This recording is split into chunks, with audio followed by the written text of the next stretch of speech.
Hey everybody, welcome to this week's episode of Draw Something, which is a very special episode because this is the 1 year anniversary of Draw Something. So, I don't have anything really special planned. I don't have any major, bells and whistles or anything. But what I'm planning on doing is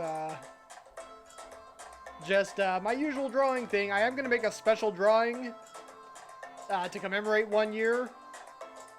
Irene Pena, Ferguson, DJ Mike Brady, thank you all so much.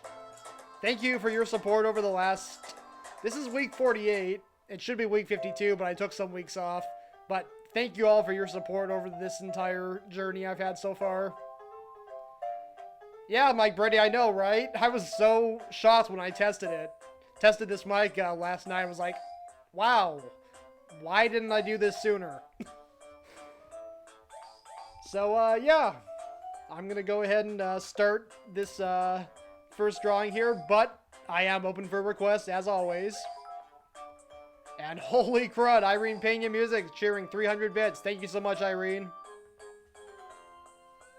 Great Hippos! Welcome. You're right, Fergal. No, we don't need a new mic, but I definitely needed a new mic.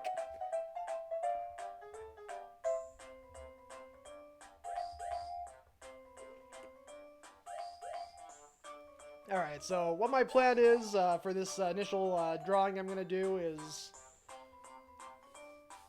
I'm going to commemorate 12 months, 1 year of Draw Something.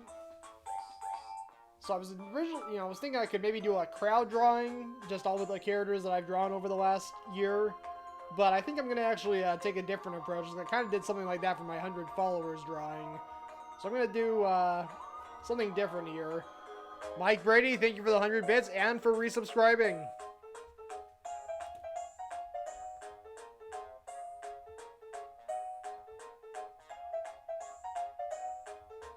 Oh, Mike Brady, I apologize. That was actually 301 bits. Alright.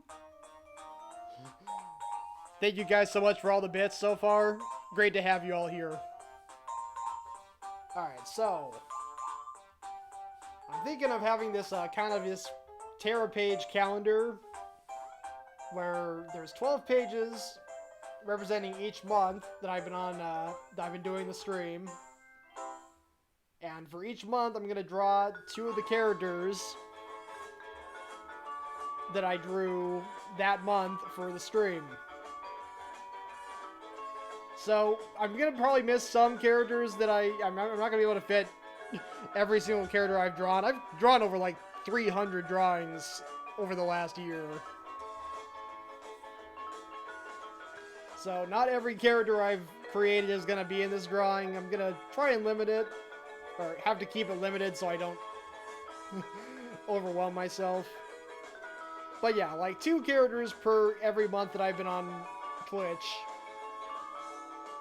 So let's see here. 1, 2, 3, 4, 5, 6.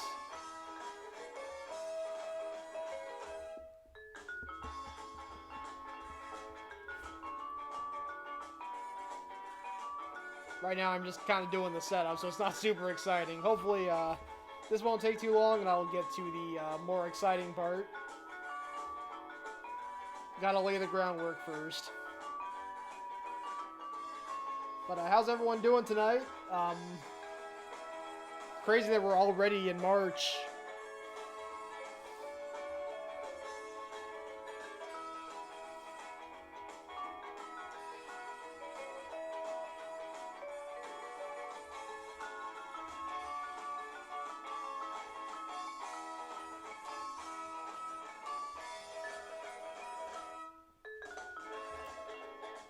Oh man, I'm trying to keep up with the chat. Al Lowry, great to see you here as always. Welcome. 2, 3, 4, 5, 6, 8, 9, 10. Oh boy, I might have... Alright, might have made one of these a little too big or put it in the wrong position. Gonna have to squeeze a bit to get 12 squares in here. But I should be able to do it just fine. not entirely used to using the new mic yet, so if I'm sounding a little too far away, just let me know. Irene, that is true. We are all family.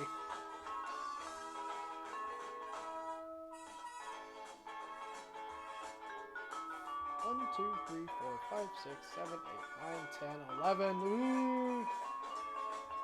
Still need one more.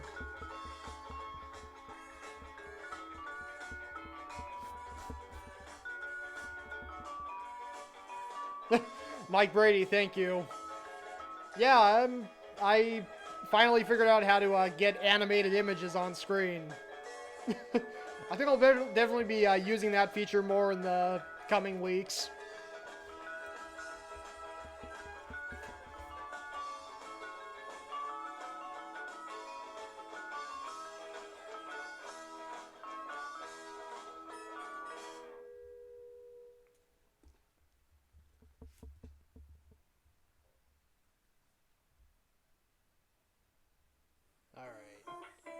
So yeah, definitely having to cram a little bit to get these 12 pages in, but should be able to make do.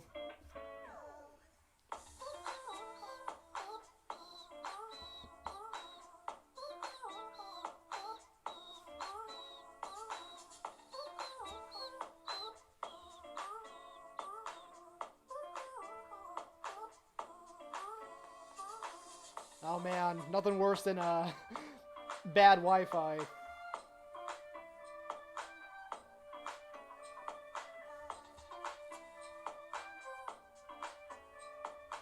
Alright, so now I'm gonna finally start this thing.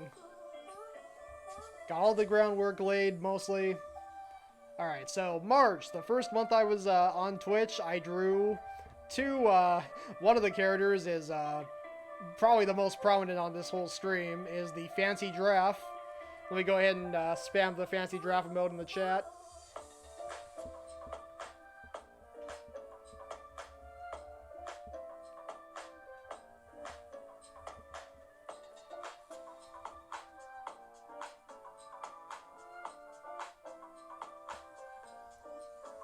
Virgil knows how to do caps lock.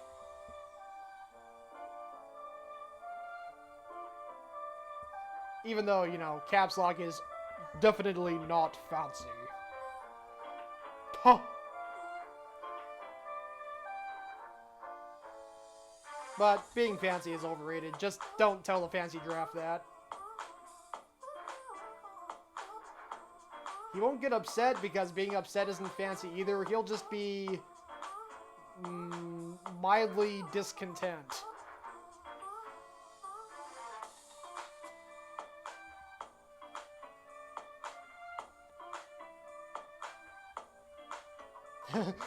True that, Fergal.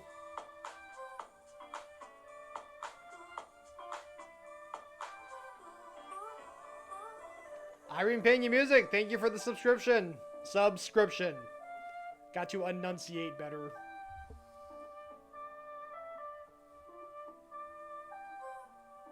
Alright.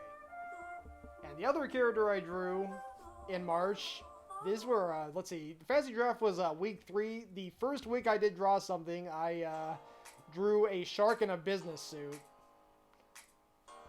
I just call it the business shark.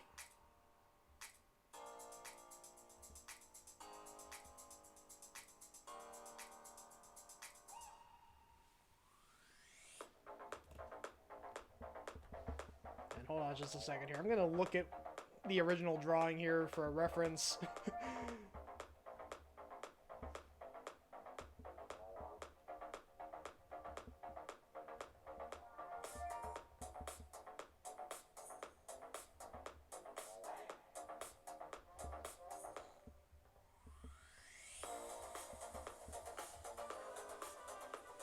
L. Lowry, thank you for subscribing. Awesome, guys. Thank you so much.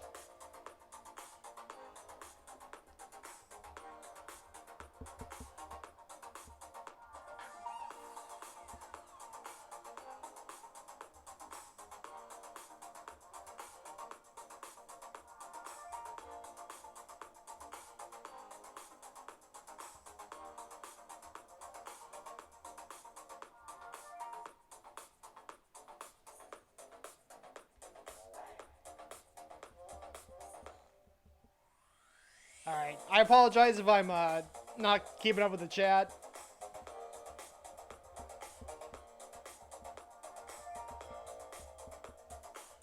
I'll do the best I can.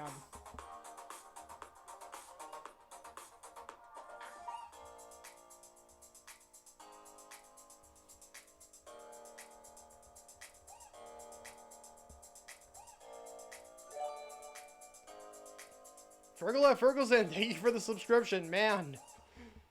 You guys are amazing. And lo and behold, we have a hype train. We're 15 minutes into the show. Not even 15 minutes. Oh my gosh, guys. 94% through level 1. Thank you guys so much.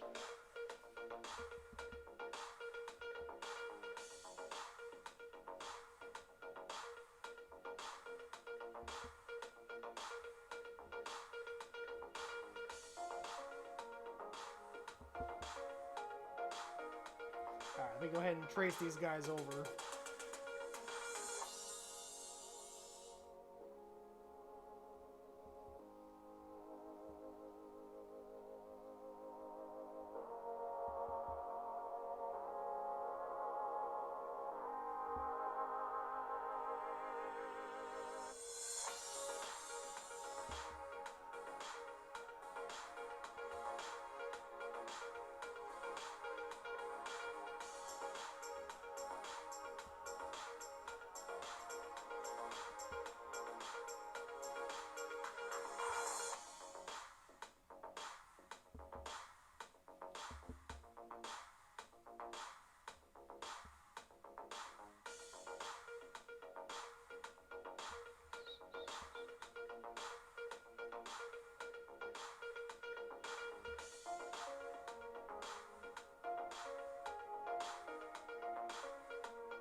So yeah, I'm going to be working on this drawing for a little while, but if you want to drop a request in, I can take a break from this and draw your request.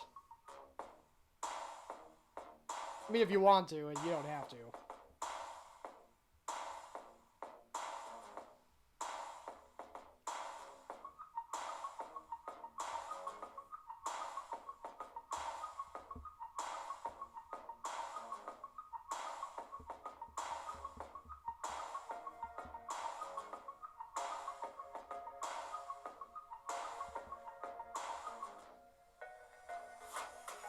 Alright, so there we go. We got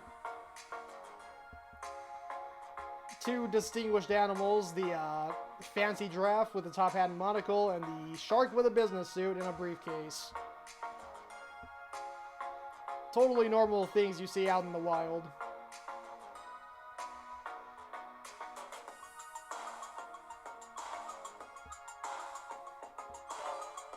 Great Hippo, thank you for subscribing.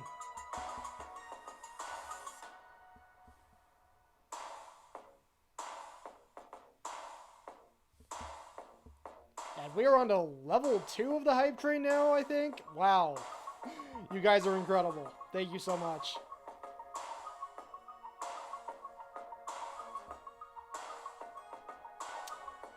Oh, Irene, that's a great request.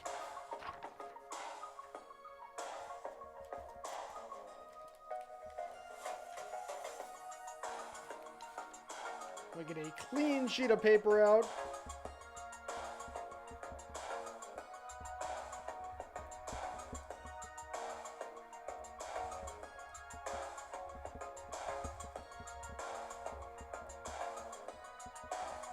Alright, Vampire is having a pizza party. Let me go ahead and get started on this.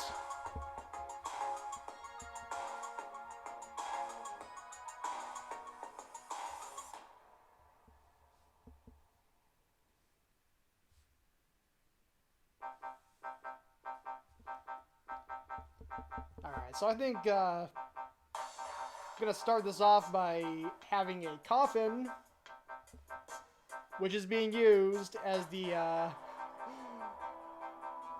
in lieu of a table for the pizza. Got all the boxes of pizza lined up here on the coffin. That's what coffins are for, right?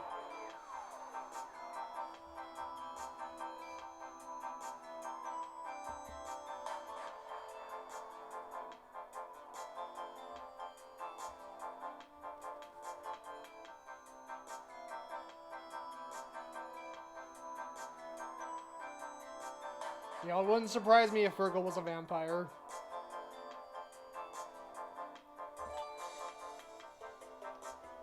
Rose Rebel, oh my gosh.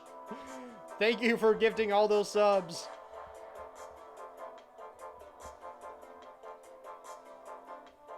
Rose Rebel is truly one of the most generous people I've met on Twitch. Whether it's here or here on Draw Something or in the Thursday night quarantine party with DJ Mike Brady, she just is gifting subs left and right, sharing left and right. She's just amazing. Thank you again so much, Rose.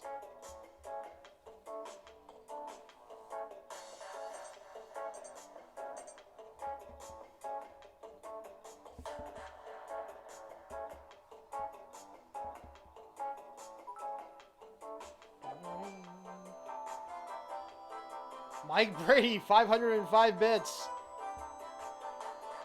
Man, just... Is there a different way to say thank you, or say thank you, like, in a bigger way? Like, maybe all caps thank you? Because, yeah, all caps thank you. Thank you.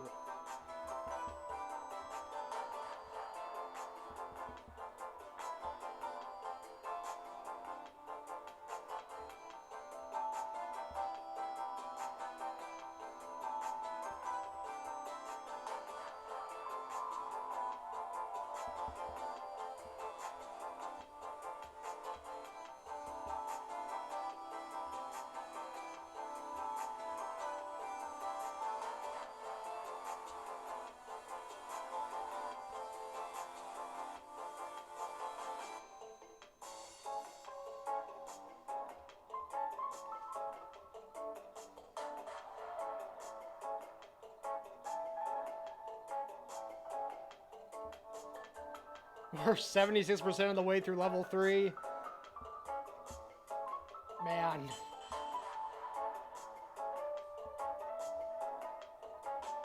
All caps, thank you, all the way.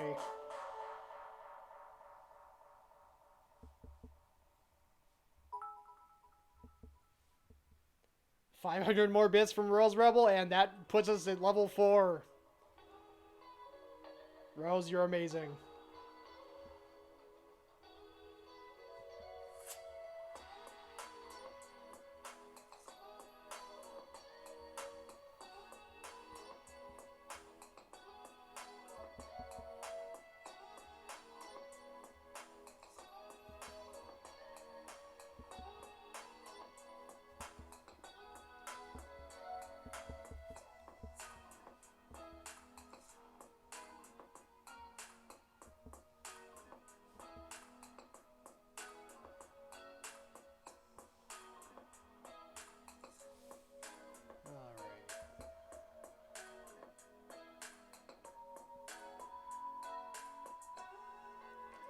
Second.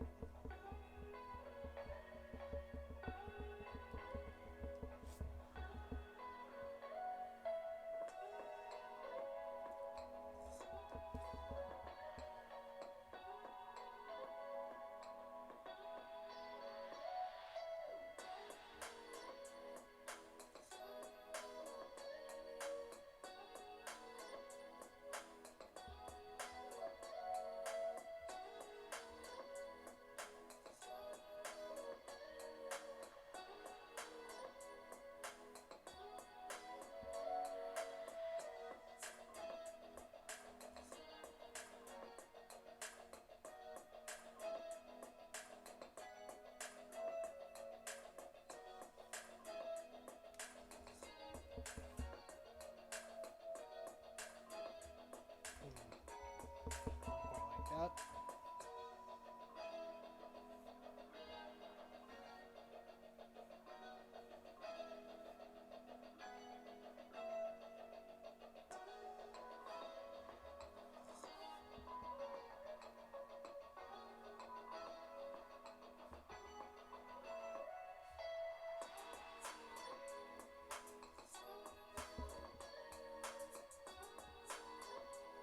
Alright, so tracing over the pizza boxes right now.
Drawing all the little pizza toppings here. Brad Lauren. Oh. Rose Rebel, thank you for gifting another sub to Brad.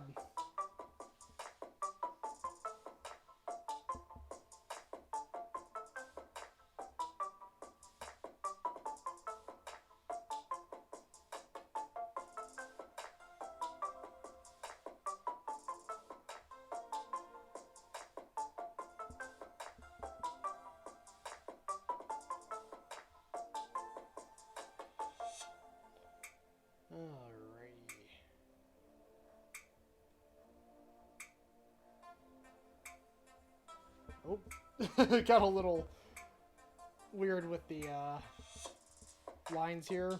No big deal.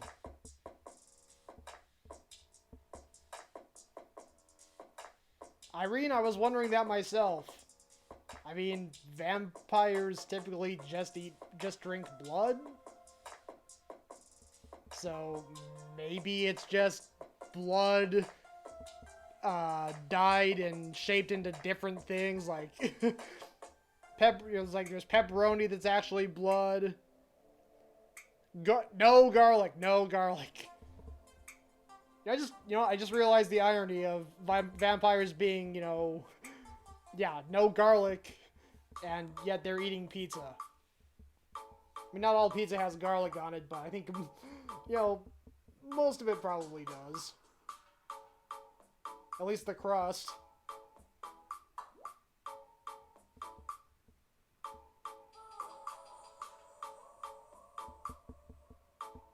But I don't know. I mean, I'm not entirely, I'm not a vampire expert, so there might be some other vampire delicacies that I'm not thinking of.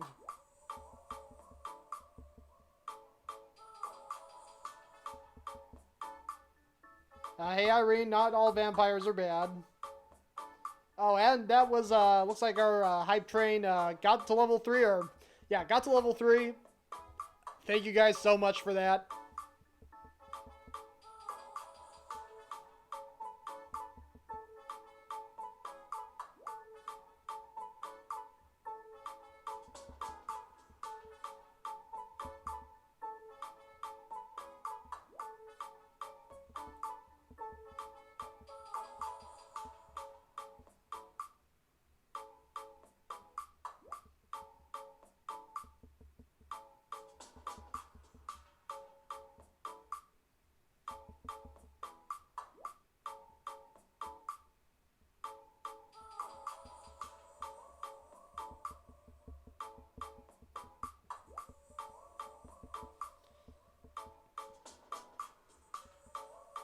Oh, Mike Brady, yes, it did make it to level 4.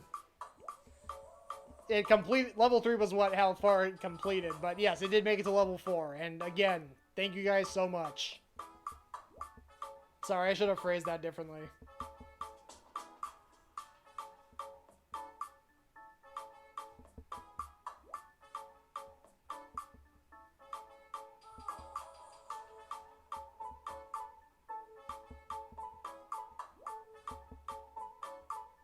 So yeah, notably here the vampires are garlic, brand imitation garlic. Oh, that's amazing. So yeah, these vampires are ditching the typical cloak with the veil, or that thing that sticks up in the back. They're just wearing casual clothes. It's a casual party.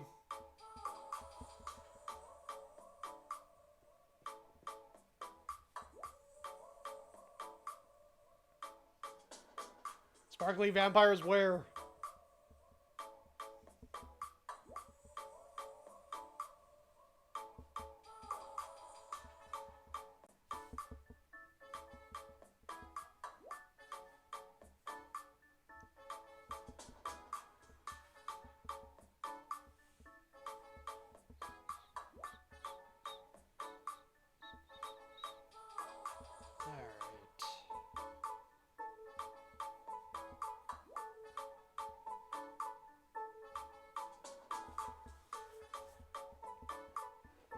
Yes, vampires love the za.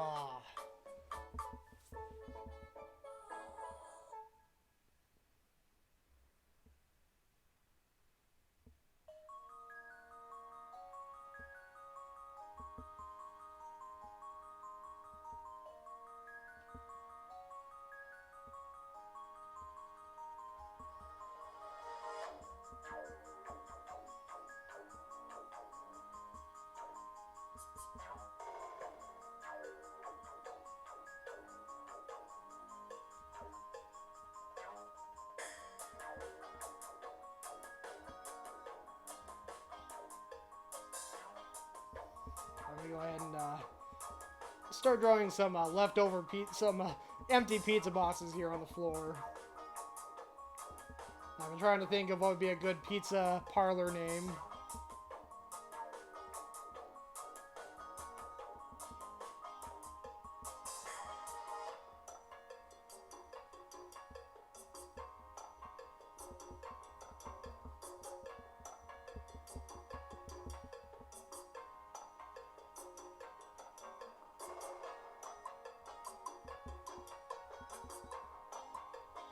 There we go, Big Bite Pizza.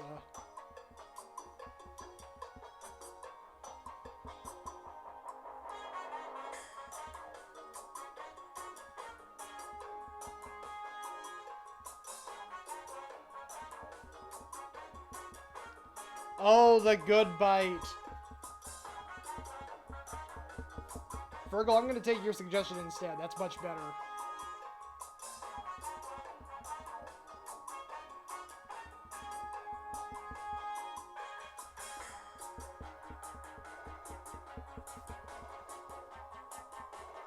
No, Virgil, that was all you.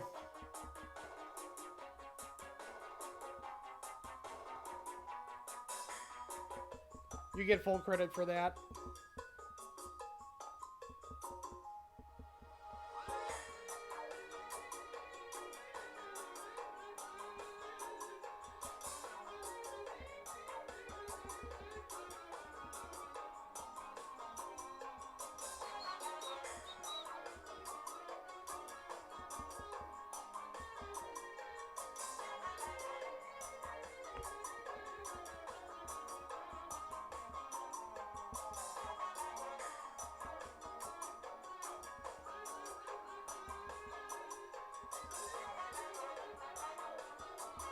Virgil, fair enough.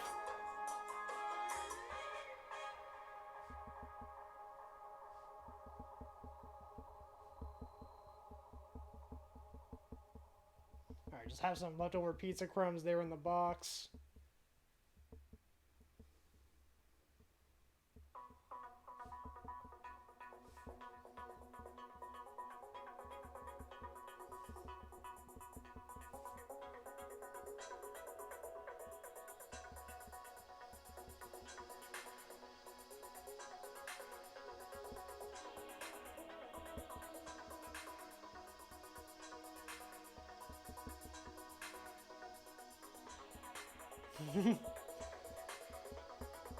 I mean, yeah, what do you expect? They just lunge at humans and they just stick their things right in them. They don't really act discreet.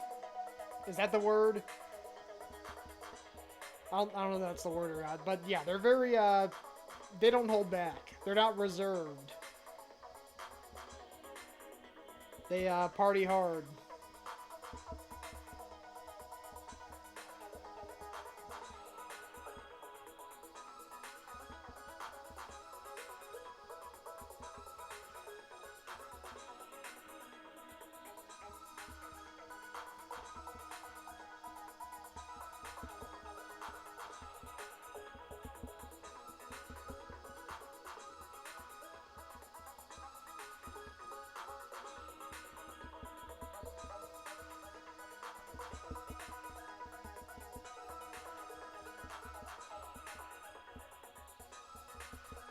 It's the party in here.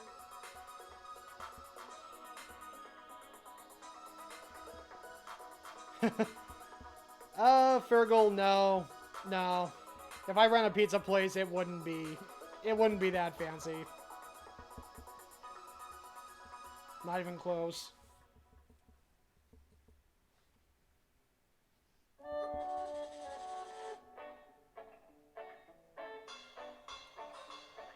Alright, so let's see. I got a couple vampires, got some pizza boxes. I think I want to draw at least one more vampire. This can't just be a two-person party.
Alright. What do we got here?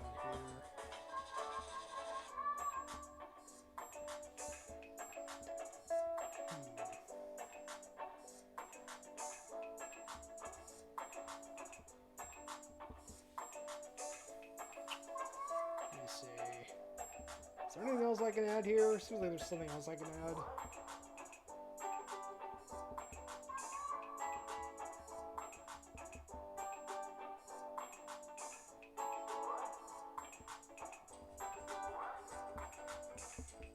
Let me go ahead and draw this one here with a comically large mouth.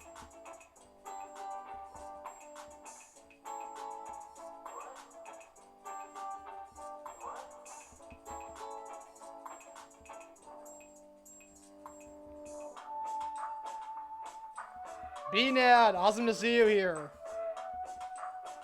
And thank you so much. Yeah, I wouldn't have thought a year ago that I'd still be doing this now.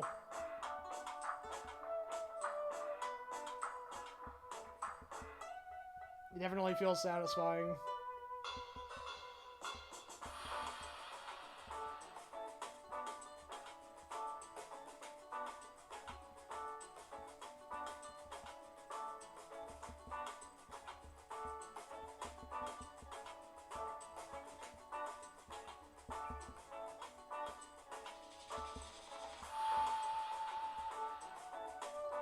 Yeah, I'm trying to think of some other funny t-shirt quotes to put on these, but I'm just, nothing's coming to me.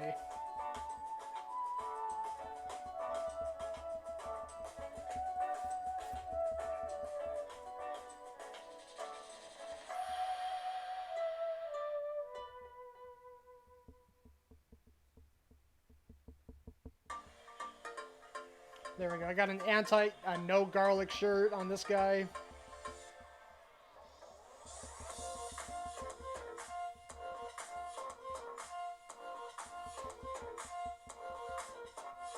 Is there anything else I can do? Great Hippo, does this look good to you, or is there anything else you'd like to add? This is your request, after all.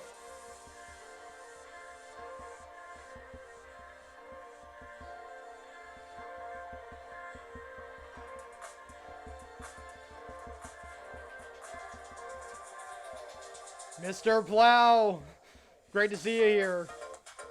And Irene, enjoy your lurk.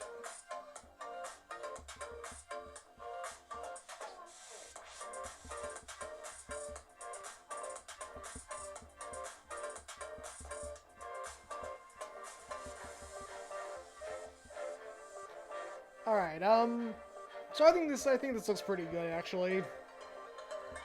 Again, just one more funny quote to put on a t-shirt, though.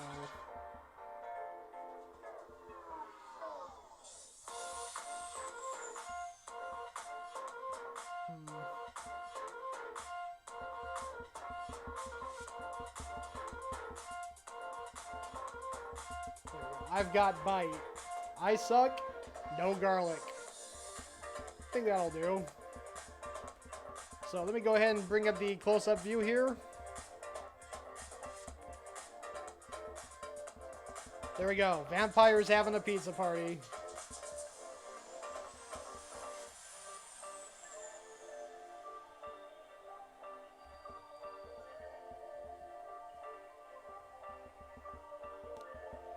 Thank you again, Hippo, for that awesome request.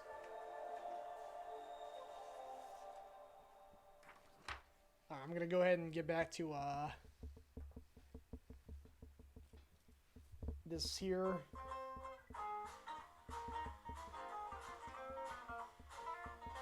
Yes, Mr. Plow, very awesome to see you here.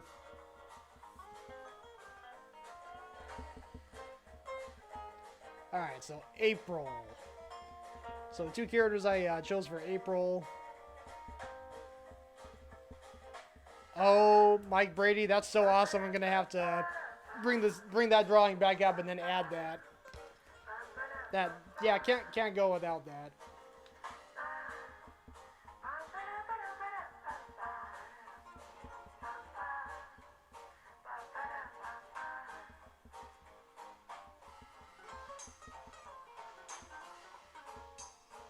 So I'm gonna go ahead and just put a big jar of it right here.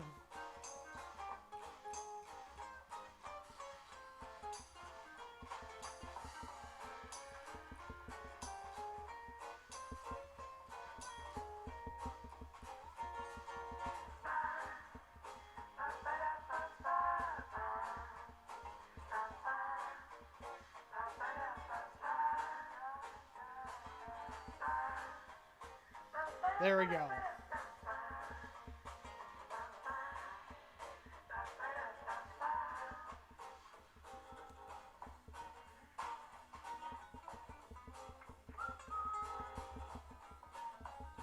The mega size jar. I think it's pretty hard to find. You know, there's like only a couple stores that sell it in this size. It's a specialty item, or a specialty quantity anyway. You can get smaller portions of it at most stores, most vampire retailers, but the mega size you can only find at like the exclusive store locations. All right.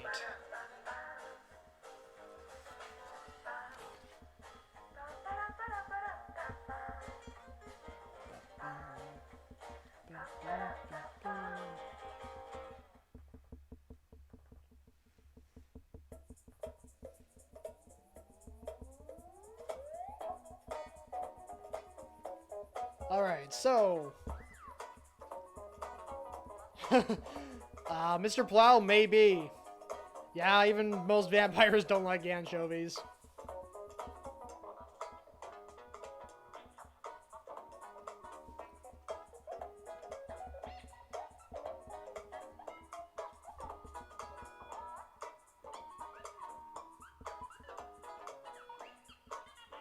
Alright, so, this first one was a character that, DJ Glenn McBride, requested back in, week 6. Fair gold, right? So he requested a Decepticon. So I kind of went with a somewhat unconventional route here, and made Floweria the Decepticon. So the thing with Floweria is that he's this on the out, when he's in his full big form, because Transformers can change from vehicles to big robots. So in his large form, Floweria is this seems like this big cuddly teddy bear of a robot.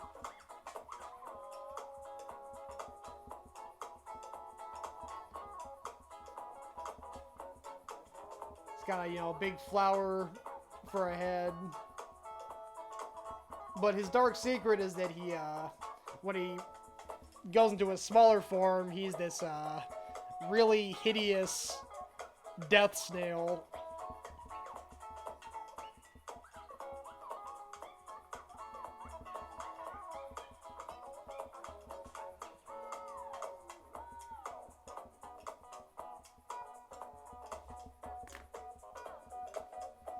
Actually, you know what? I'm gonna go ahead and bring it up really quick. Let me switch over to a different view here.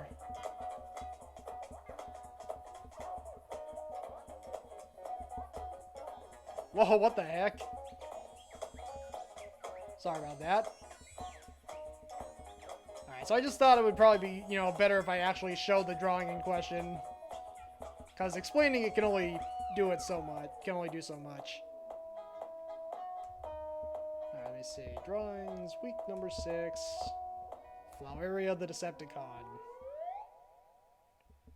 So yeah, there he is. So he's this, big, cuddly teddy bear of a robot, but in his non-human form, he reduces down to this really, angry, hateful snail with a skull and crossbones on his shell, and one of his eyes is on fire. So yeah, all that pure hatred and evil is all the more apparent in this smaller form, whereas in this bigger form, it's it's buried deep, so you can't really see it.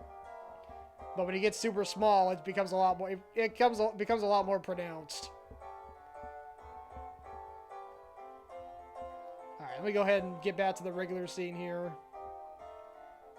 Oh, Fergal, be nice.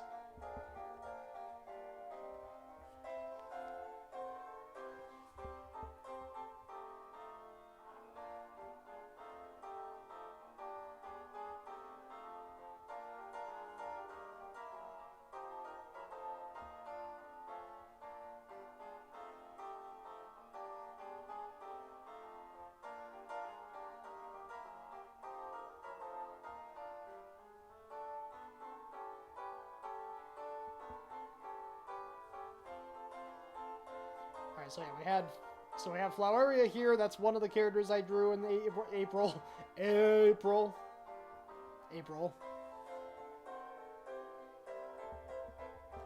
Yeah, I miss Glenn too.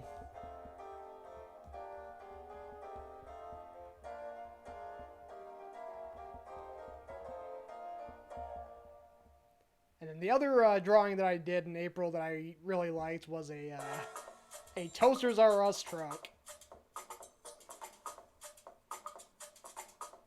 So let me go ahead and draw that here.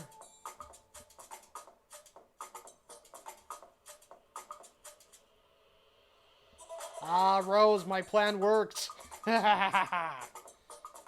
Enjoy your pizza. For now.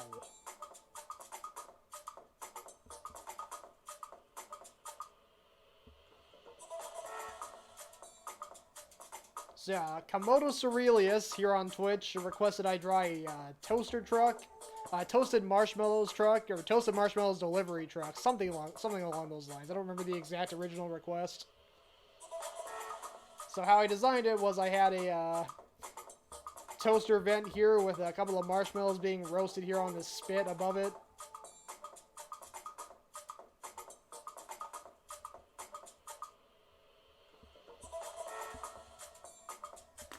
And again, I think this is probably a case where it'd be better if I actually showed the drawing in question.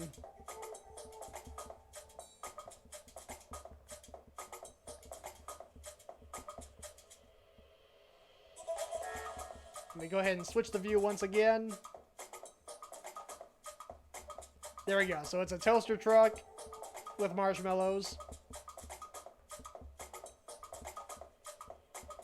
Yeah, there we go. That's what it looked like originally.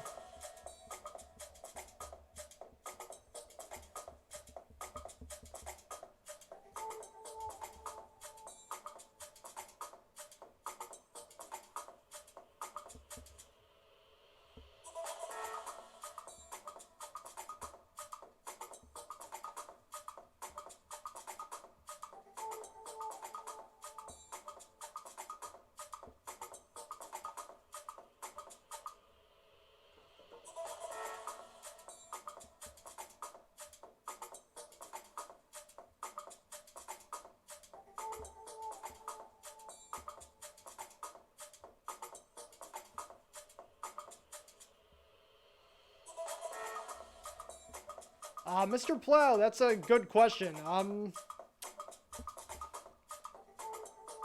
do think they, I think they actually make them cheaper. I think the bird marshmallows are cheaper because less people want them.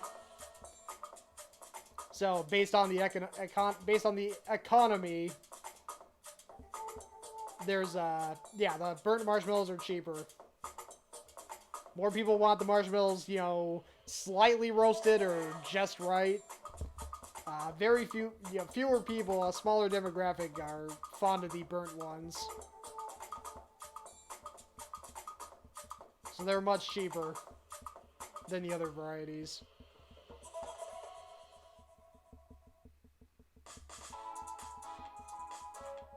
We're just gonna put a little loudspeaker there because it plays music like an ice cream truck.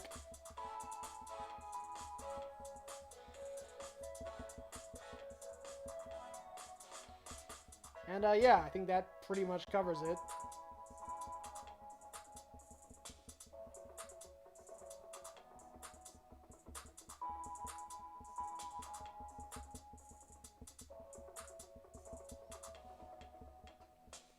Oh, Mr. Plow, that's some businessman style thinking right there.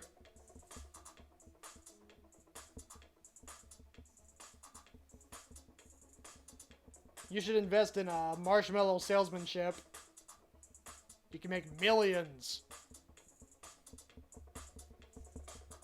Alright, moving on to May here. Once again, this is a drawing by request show. I'm just doing this drawing to, in the meantime, if someone else wants to throw out a request for a drawing, I will happily take it. But for now, though, we're on to May, where we have, the cool cactus, who BNat was just in the chat a minute ago. He requested this way back in week 12, I believe.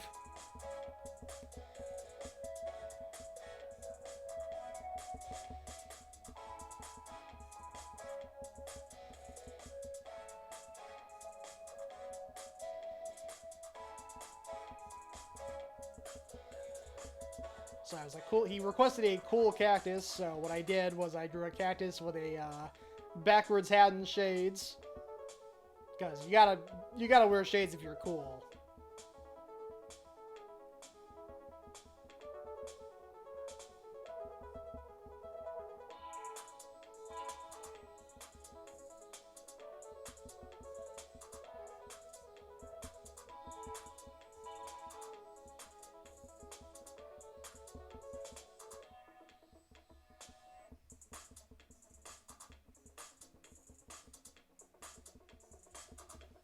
I forgot, let me go ahead and look at your comment here.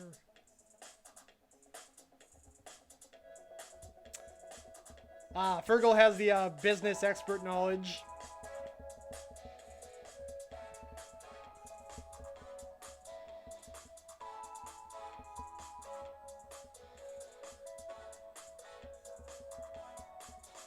There we go. Draw all the little prickly needles on the cactus.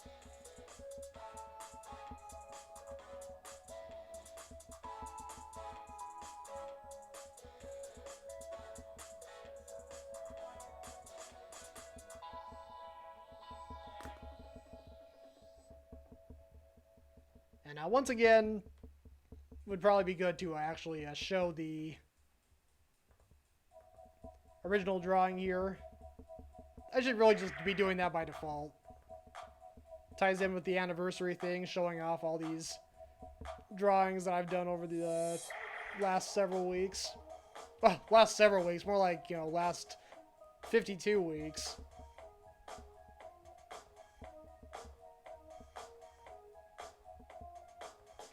Yeah, so let me go ahead and bring that up. So there we go. The original request was for a cool cactus eating spicy ramen and being delivered that spicy ramen by a spicy ramen genie. And that's what I came up with.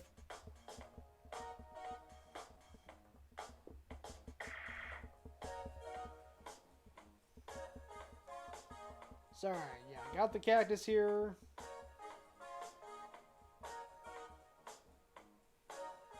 And you know what? Might as well have him eating spicy ramen.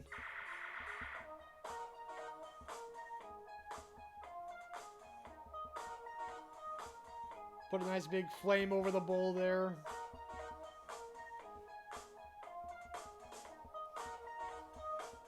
Alright. And on top of that, oh, Rose Rebel in that same month requested a drawing of DJ Mike Brady sitting on a DJ controller eating Tim Tam cookies, which would eventually become the lazy DJ sticker on DJ Mike Brady's channel.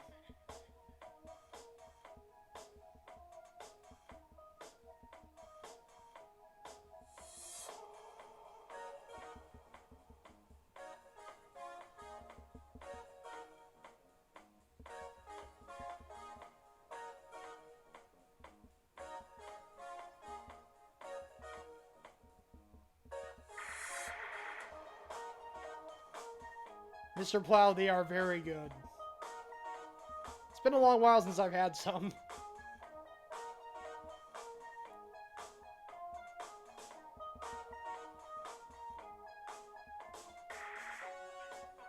Also, what the heck am I doing? This is totally off camera. I'm sorry.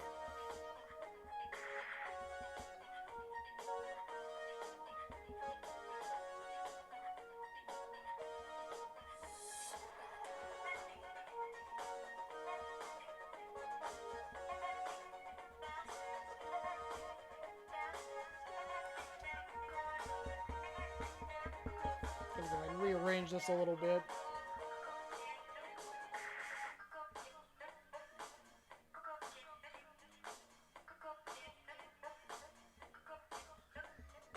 Let me once again go ahead and bring up the original drawing.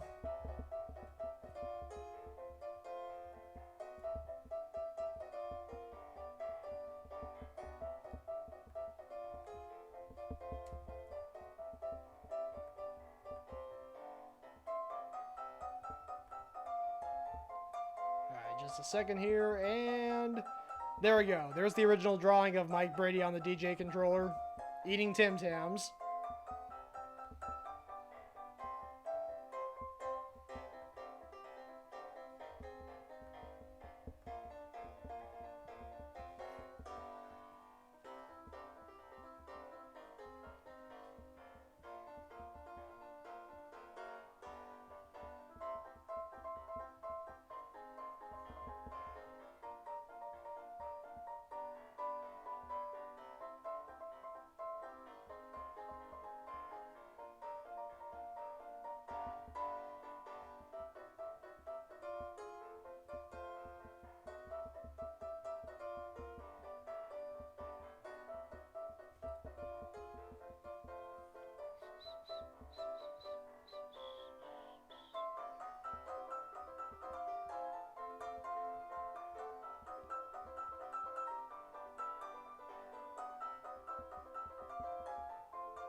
Alright, there we go.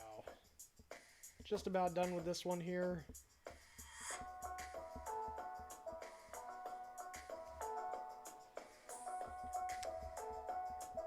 And I think with that one done, I'm gonna go ahead and break away from this for a bit and do a prompt that I wrote for myself earlier.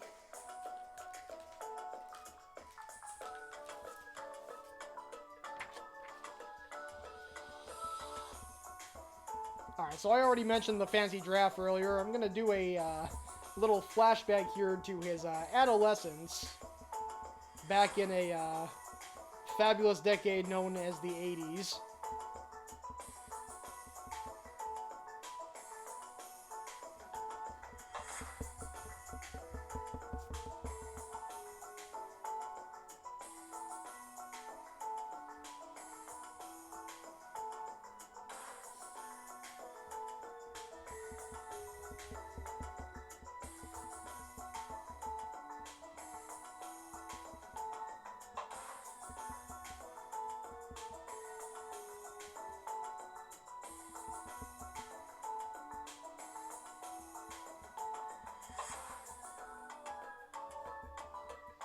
Where he's in fact sporting a mullet.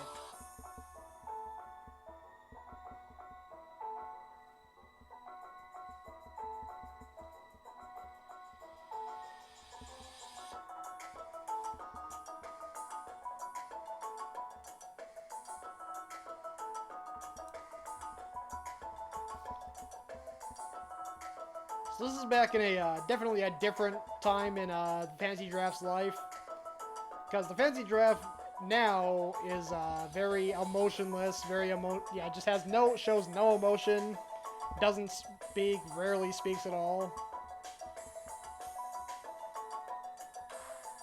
Whereas here he does speak because he's still in his transition to being fancy.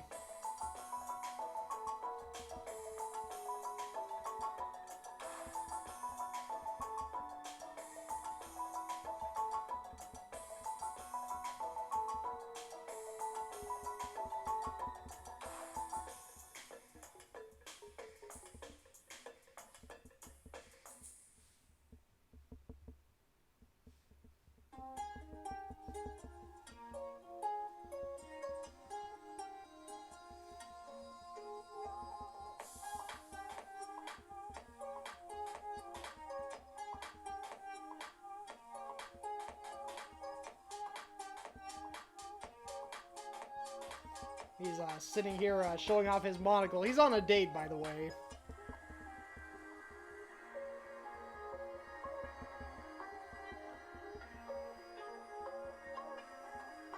He's on a date with a young lady giraffe.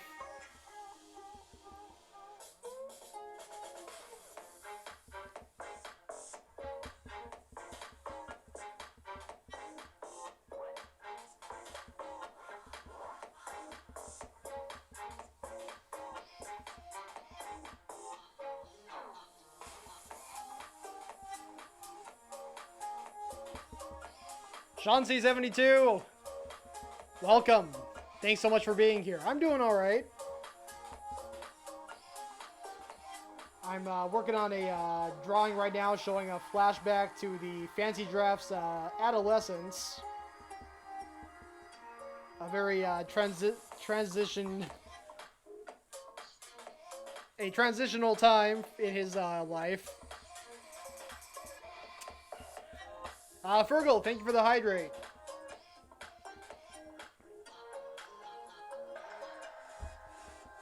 Well, Mike Brady's breaking out some Tim Tams. I want Tim Tams. Why can't I have Tim Tams? I mean, I could. They sell Tim Tams here in the U.S. They're just I think it's just the regular chocolate variety, and I mean those are good, but I'd like to try something a little more adventurous. Mike Brady, thank you so much. I like this water bottle. It's so great.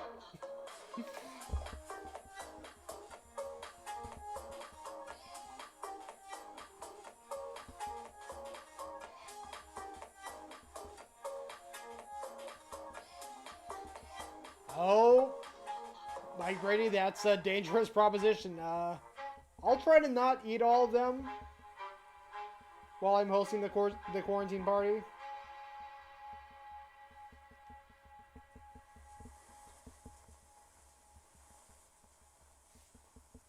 All right, so Mike Brady, if you missed it, this is a flashback to the fancy draft as a teenager. He's probably like 16 or 17 here. He's gotten his monocle and he's on his way to becoming fancy. And he's out on a date. There's one other character in this drawing that I haven't drawn yet, but it'll really tie it all together. This is a bit of a crossover piece.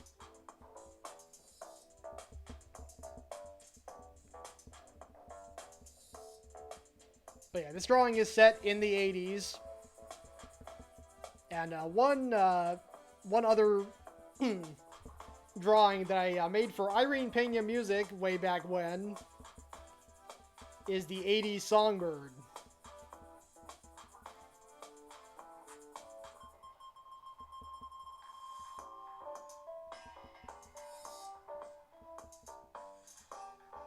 Who is, in fact, performing live in the background while Fancy Draft and his date are having a conversation. More like the Fancy Draft is talking and talking and talking, and his date is just kind of smiling and just like really wanting to get out of there, but doesn't want to be rude.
Rahomo, thank you so much. Thanks for being here. Great to see you.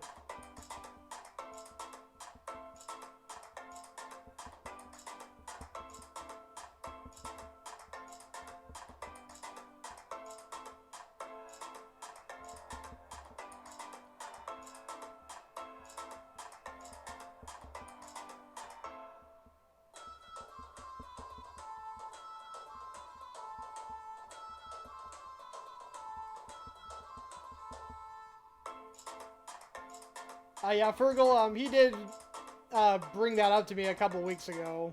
Said he asked if I was up for hosting the show again, and I said I was. Had a lot of fun last time. Should be a lot of fun this time.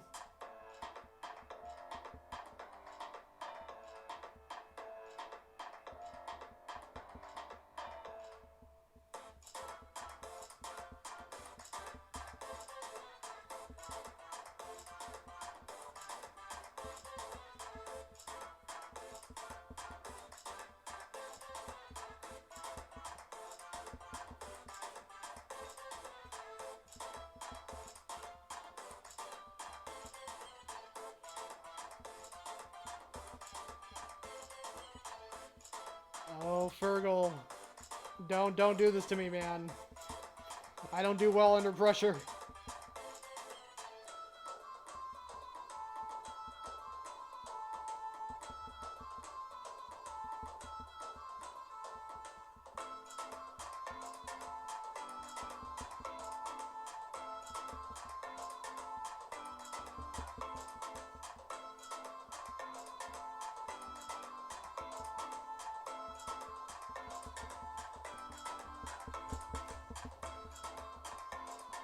Drawing the leg warmers on the 80s Songbird. That's a very distinctive part of her outfit.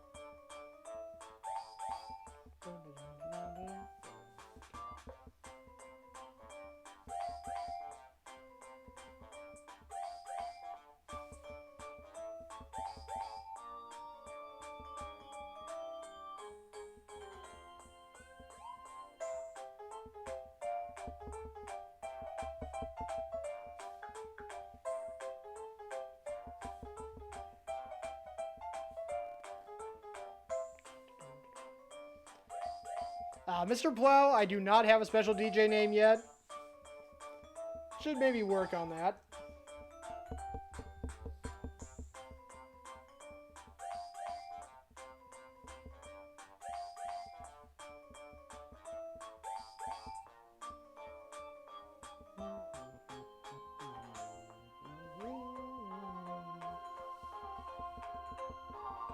Alright, drawing the stubble on Fancy Draft's face. Mike Brady, I wouldn't object to that unless I mean, go with a good one, Fergal, please.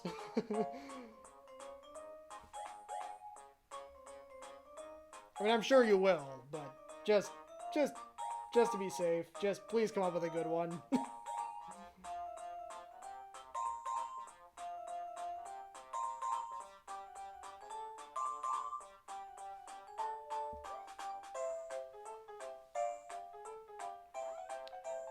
Fergal? Yeah, that works. Oh, DJ Fancy Draft. That actually might be kind of amazing.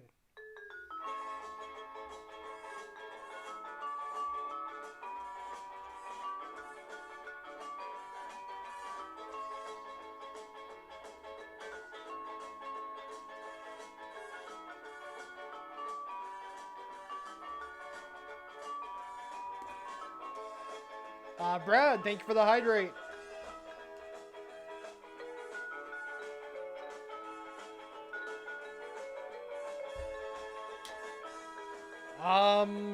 Fancy Draft Head. You know what? I'm not sure that would work. I remember, Mike Brady, I remember your experience doing that invisible disappearing act on the season 1 finale of the Quarantine Party, and how you quickly, you quickly came to the realization that you couldn't breathe with that green suit over your face. I mean, maybe if there's some air holes in the Fancy Draft Head, I could maybe handle it, but I don't know, man. That might be a little too much for me.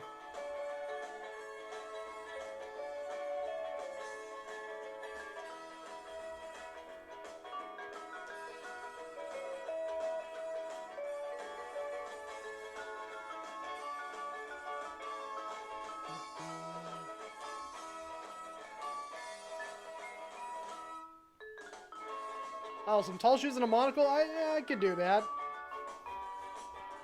Though, it would maybe, you know, be,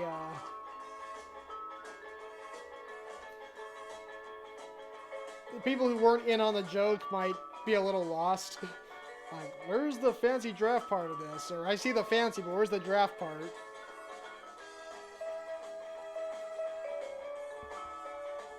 Alright, I just came up with a funny visual gag here. So, his date has already pretty much eaten all of her food. She just has some crumbs left on her plate. Meanwhile, the fancy draft here still has his entire meal sitting on his plate untouched. As he's just spent this entire date talking about his monocle.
Mr. Plow depends on the the era of fantasy draft we're talking about. This fantasy draft at 16 or 17 probably loves the biggie bag.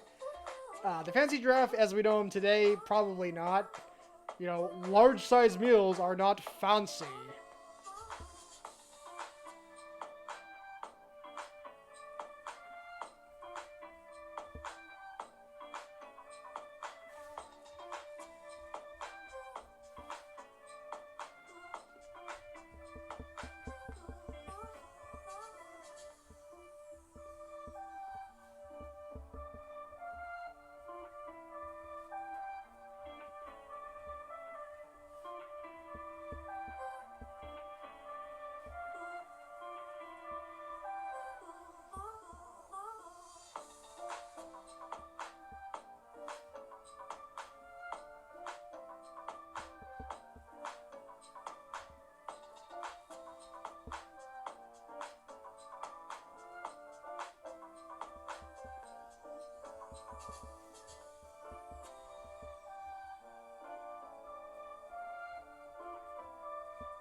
Oh, Fergal, that's a very insightful comment. Fergal's, I think, the real expert on the fantasy draft here. If you have any questions about the fantasy draft, ask him.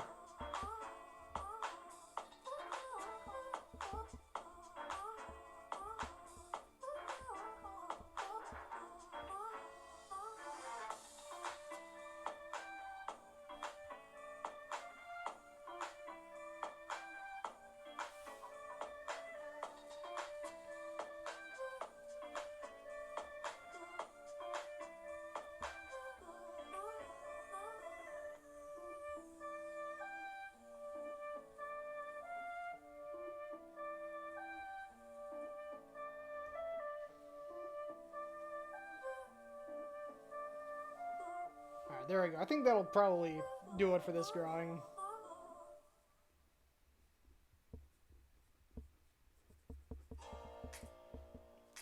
So there we go. Young fancy giraffe on a date.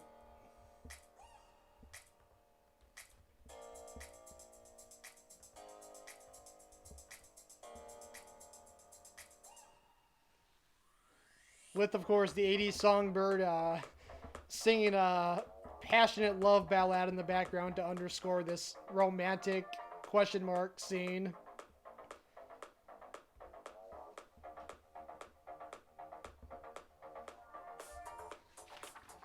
All right.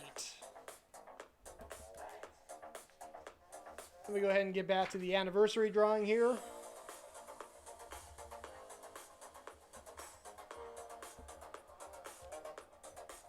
Once again, this is a by request show, so if anyone has a request they want to throw out there. Mr. Plow, that's debatable.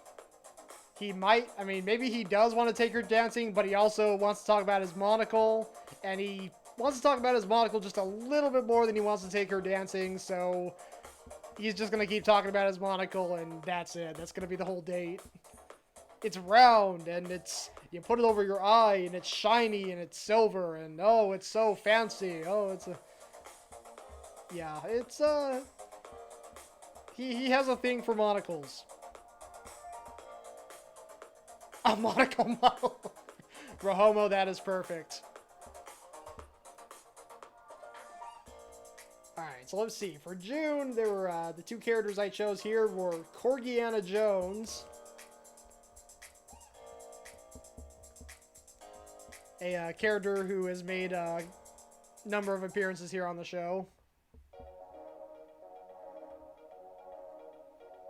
A monotonous monocle monologue? Oh my gosh, Rahomo, you're brilliant.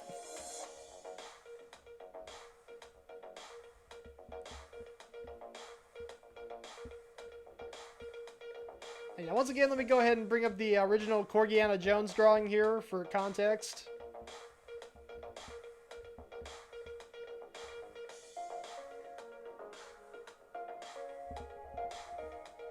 It'll take just a second.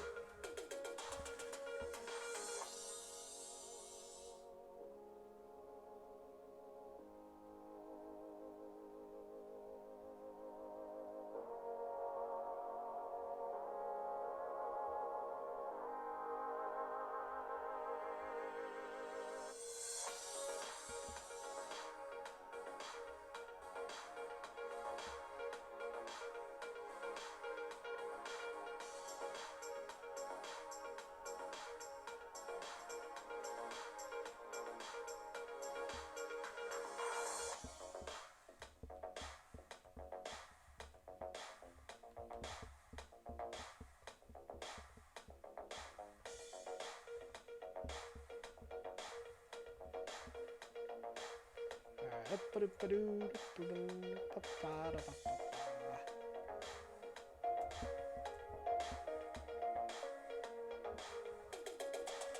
me go ahead and switch over to that here. Mike Brady, that is correct. Let me zoom in a little bit more. This is a little too zoomed out.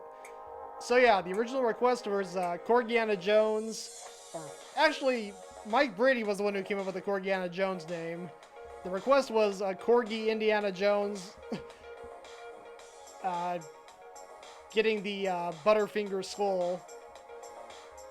And yeah, I drew him in a temple of candy, and he picks up the Butterfinger skull and places a Nutter Butter on the scale to replace it. And I'm pretty sure shortly after this scene, he's getting chased by a giant gumball bowler. Yep, just one of Corgiana Jones's many crazy adventures.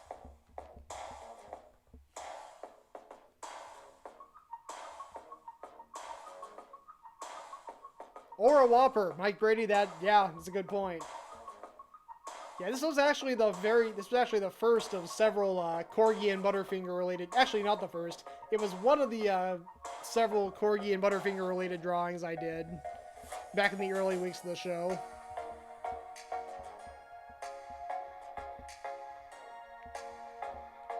Yeah, Mr. Plow, it was a sacrifice he had to make. Actually, no, given that the plan failed and he got chased by a boulder. Mike Brady, thank you so much for being here. Enjoy your sleep and safe flight tomorrow. Can't wait to see you tomorrow for the quarantine party number 101. Let me go ahead and give a shout out to DJ Mike Brady, by the way.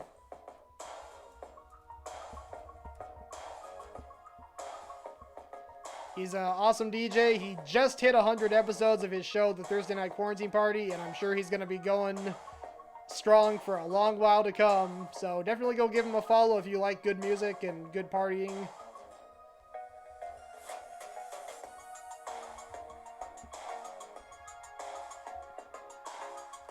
Alright, let me see. So, Mr. Plow, to finish what I was saying, since he put the Nutter Butter on the scale and it didn't work, he may have been able to, snatch the Nutter Butter back up. But it could have also been, he might have also been in a hurry and just left it behind because he just didn't want to get,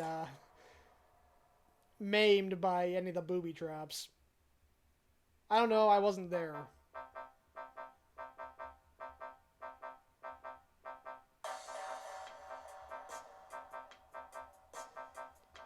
Oops, after 10 p.m. there. Thank you, Mike Brady, for staying up for me.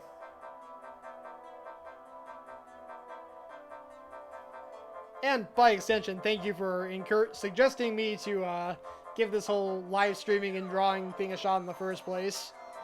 I would not be here 52 weeks later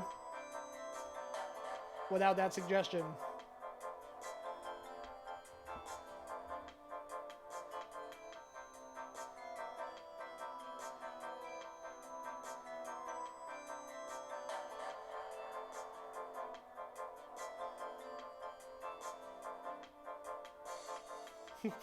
Mike Brady, me too.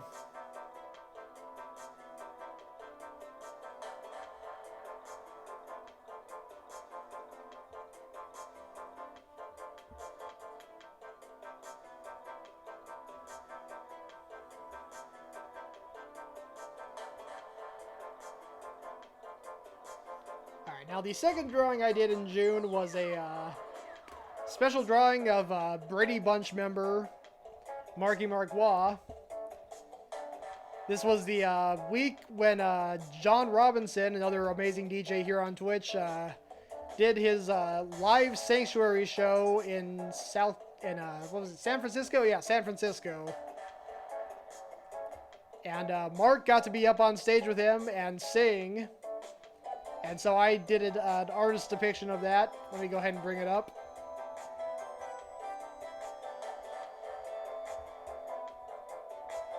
So there we go. Sanctuary Live.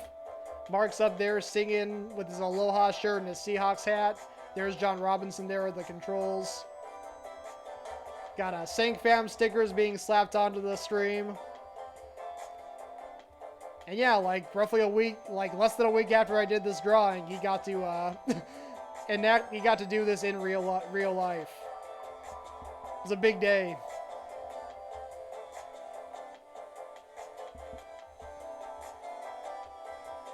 Let me catch up with the chat here. Yeah, Mike Brady made it into a fridge magnet and gave it to both Mark and John. Super cool. And Fergal, yeah, that might be on the family crest. I might have to do some research. But you're probably right on that.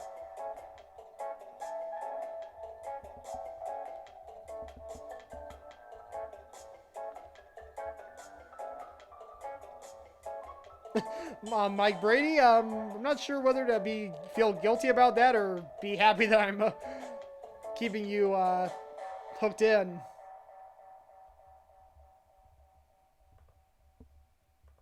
I mean, I know you got to get to bed and get on your get some good sleep so you can fly out tomorrow, but I am really glad that I'm keeping you hooked here.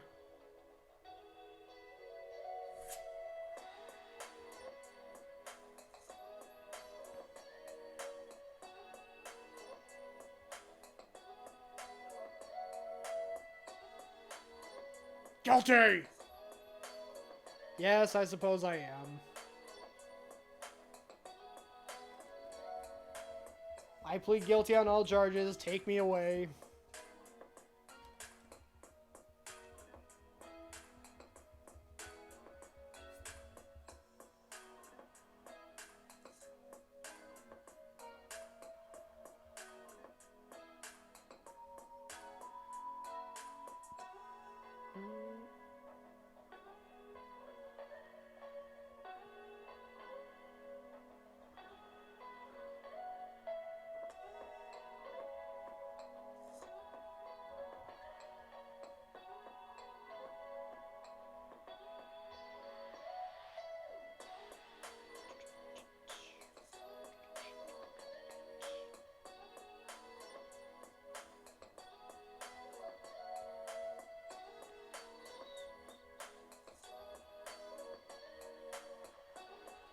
Hold on a second here.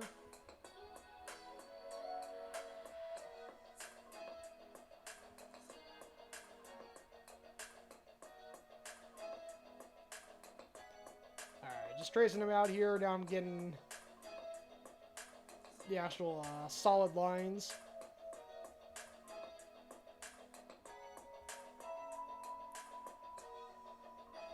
Yeah, I didn't think this was going to take as long as it did, just doing these little drawings. I was thinking it would probably just, you know, take a fairly short time, then I'd be done with it. This is taking a good while.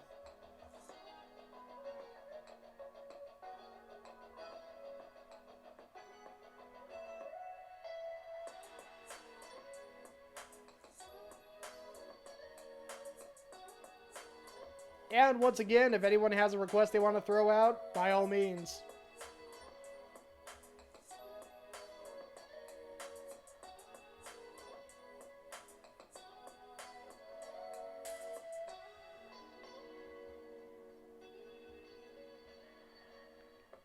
You know, there's one thing I should probably, you know, see if I can figure out how to do. I can, you know, maybe zoom in a little bit more on what I'm drawing.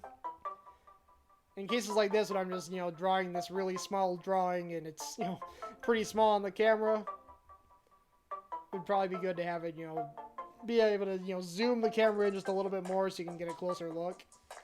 But I can hold it up to the camera like this. But I can't necessarily keep it up that close when I'm working on the... when I'm drawing it with a pencil, I can't have it that close. Gotta set it back down on the drawing surface. I don't know, that's just something to keep in mind for the future.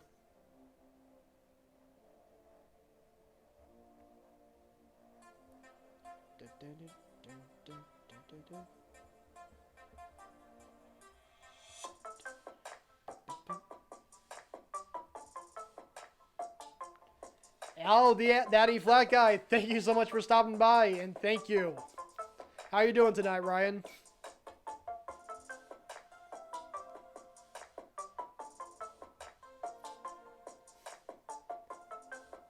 Right now I'm doing retrospective of my year doing this stream. It's a page-by-page calendar, and I'm drawing a page for each month, and 2 characters I drew on the stream in that month. So far I've done March, April, and May, and now I'm on June.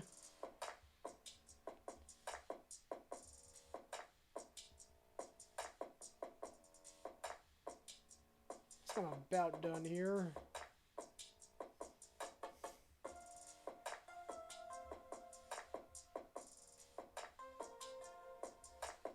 Alright, so Ryan, just a quick recap here. So in March, I drew the fancy giraffe and a shark in a business suit. In April, I drew Floweria the Decepticon, a flower-shaped Transformer robot who looks nice on the outside but is evil on the inside. A toasted marshmallow delivery truck, kind of like an ice cream truck but for toasted marshmallows. Cool cactus with shades and a backwards hat eating spicy ramen. A lazy DJ flying on a DJ controller while eating cookies. Corgiana Jones, a corgi version of Indiana Jones. And my cousin Mark in his Aloha Hawaii shirt and a Seahawks cap singing karaoke.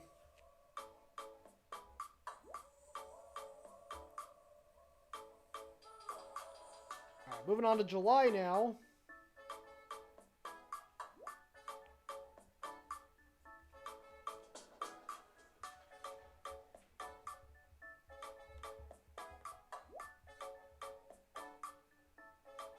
The Boston Molasses Disaster of 1919. I'm not sure I've ever heard about that, Mr. Plow. I clearly didn't study enough history back in the day. Oh, E-flat, thank you. Yeah, I like this playlist I got here.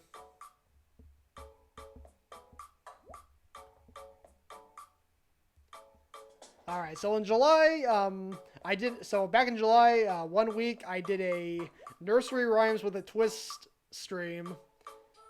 So it was basically taking nursery rhymes and turning them on their head. One of the rhymes that I ended up doing was, there was an old woman who lived in a shoe.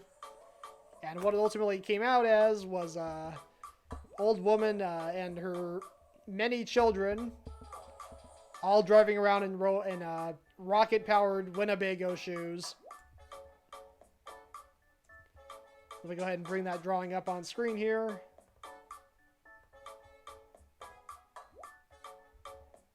So yeah, there you go. Because in the original rhyme, she doesn't have enough money to give her kids what they need. But in this version, she has enough money to buy herself a rocket shoe and buy her kids rocket shoes, and even buy the bread and the spoon or bread and the soup a rocket shoe. And they're all Winnebago brand, because why the heck not?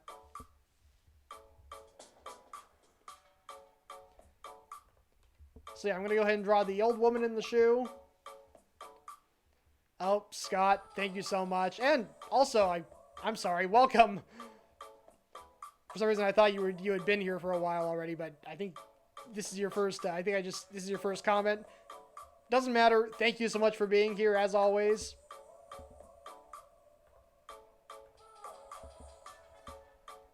What was I gonna say?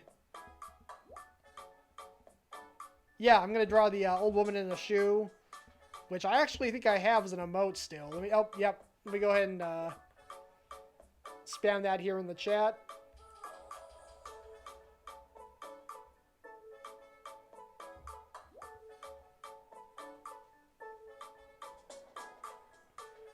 Scott, no problem. Enjoy your lurk.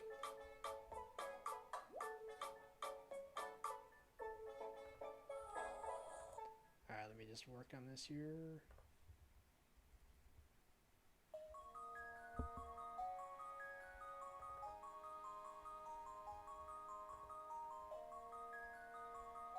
Oh, hold on.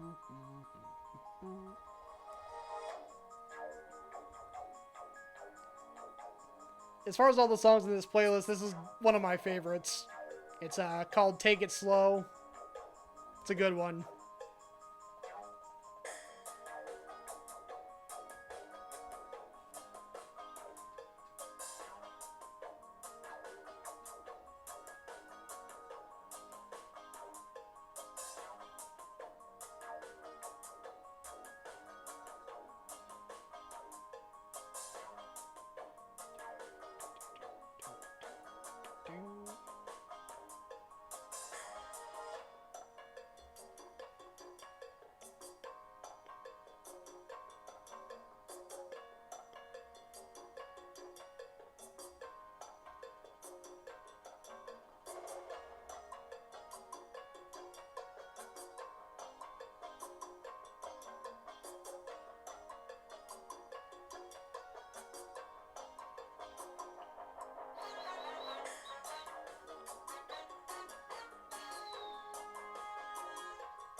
Alright, so there we go. We got the old woman in a rocket-powered shoe.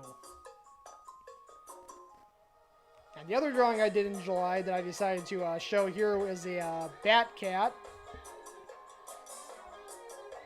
which I did have as an emote back in October, but I don't have as an emote anymore.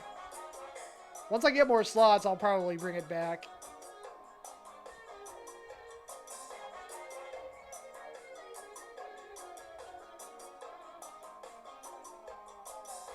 Okay, once again, let me go ahead and bring it up on screen.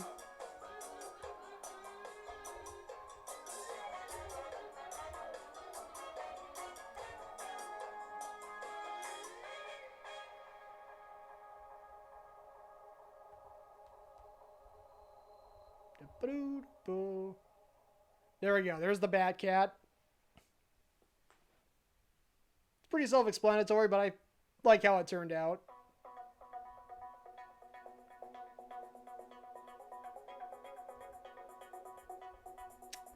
All right.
Also, I should have done this when he first popped in the chat. Let me get a shout out to Daddy Flat Guy. Awesome streamer here on Twitch. He plays the piano and sings. It's always a good time on his channel. Definitely go give him a follow.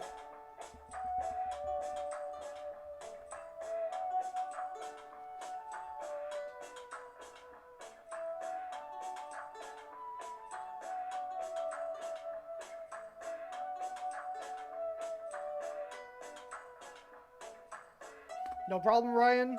Thanks for being here. And thank you, Fergal, for the hydrate.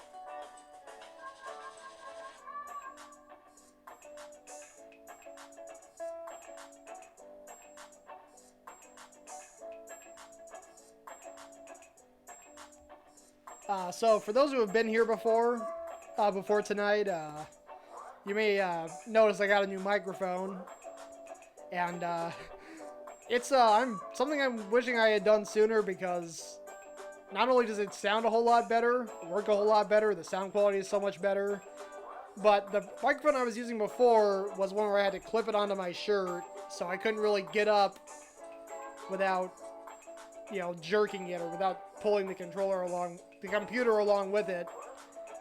I feel a lot less restrained with this microphone that's just sitting here on the desk and I don't have it attached to my shirt or anything. It's much better. Bickman2K, thank you so much.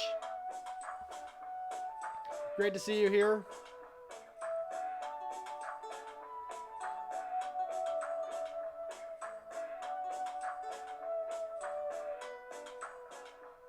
Alright, there we go. So we got Old Woman in a Rocket Shoe and Batcat.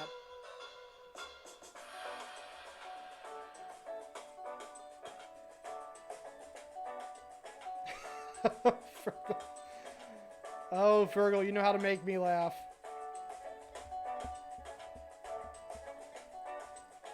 Alright. So let's see. March, April, May, June, July.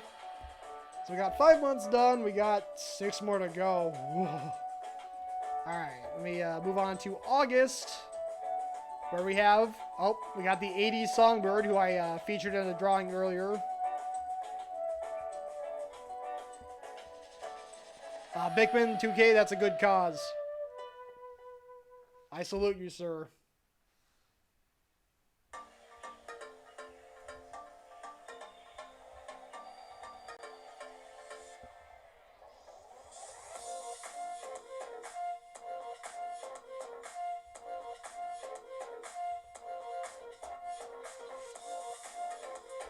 Alright, so let me go ahead and bring up the 80s Songbird here. Just the original drawing.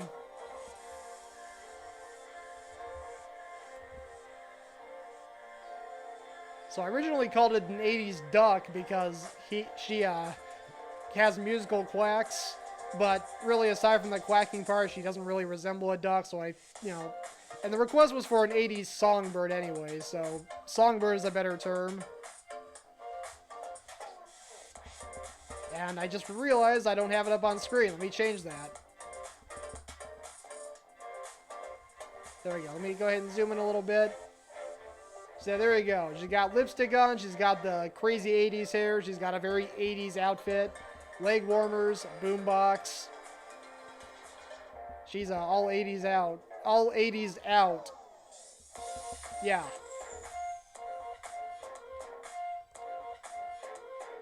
Alright, so I'm going to go ahead and draw her here.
All right.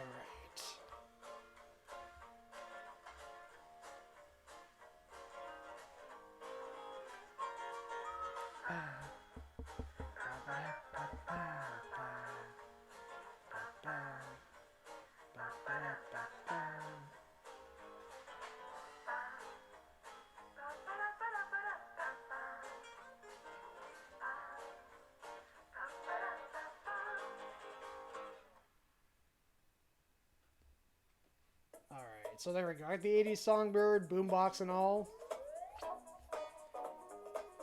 And the other drawing I was gonna feature here for August was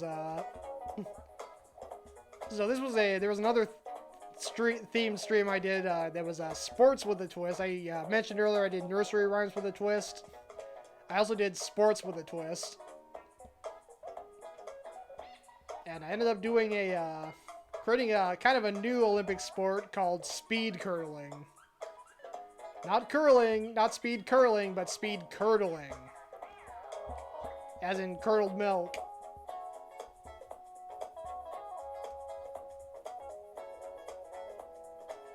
Let me go ahead and bring up the drawing here.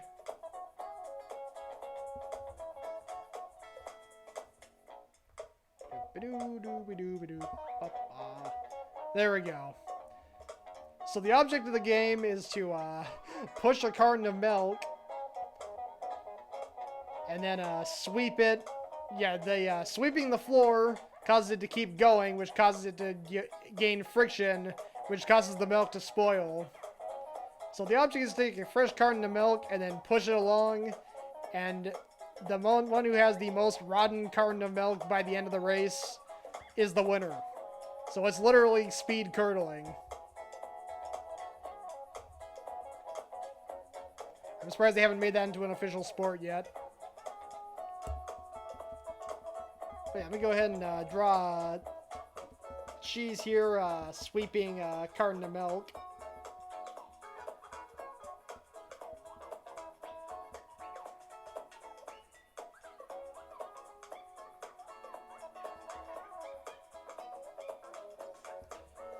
Mr. Plow, that's an interesting idea. Not sure that'd be up my alley, but, you know, good for you for finding a new way to use, it's good when you can find a way to use spoiled milk instead of just throwing it out, because I hate wasting food.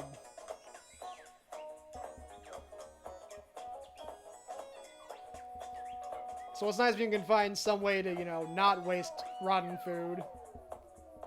Just, you might risk getting food poisoning, so it's a little risky, but I can respect those who aim high in their efforts to not waste food.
Alright, so there we go. There's August.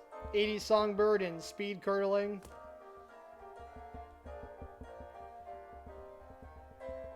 Alright, moving on to September. Okay, so we got another request from DJ Mike Brady here.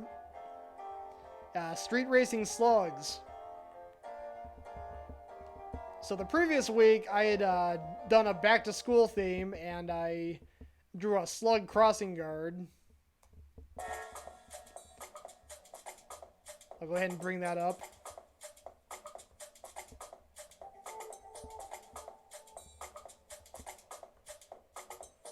So yeah, as you can see, this guy's just been standing here for ages and ages waiting for these slugs to finally get across the road. He's got hair growing all over his ears, and he's got hair growing out of his ears. He's got a big old beard. He's got hair growing out of his legs and arms. He's been standing there forever. His shoes are melted to the pavement. He's got mud and dirt all over his shirt, even though he hasn't moved from this spot. He's got rips in his pants because moths have been biting and eating through them.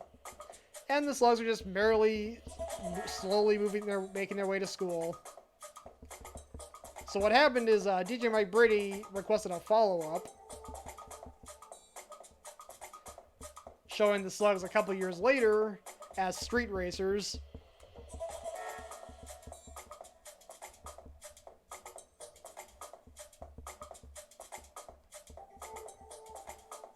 And that's what we have here is the street racing slugs.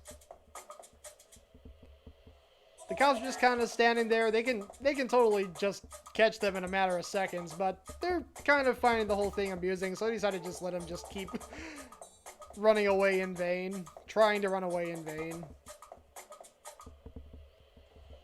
So yeah, that's what I'm going to go ahead and draw now in the September spot. Let me go ahead and catch up in the chat here. Sorry, it's been a minute. Good, baked into a casserole, triple length of marshmallows, baked into cazuela de leche de malavisco tripe. I probably didn't pronounce that right, but it's a fancy sounding name. Just for that, I'd eat it. I'd try it. You can't go wrong with a food that has a fancy name.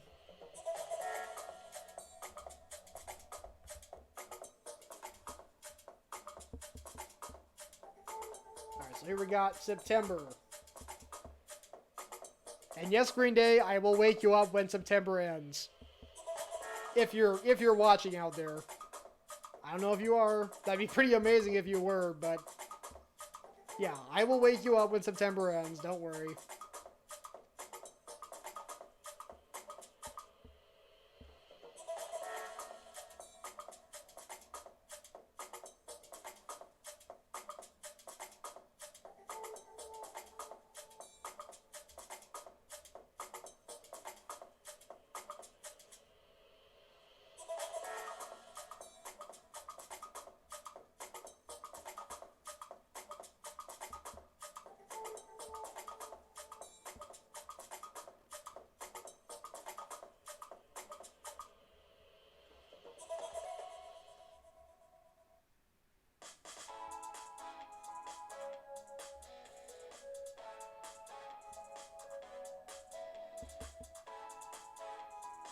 Alright, so there we go. We got the street racing slugs here. Go ahead and add some slime trails behind them, of course.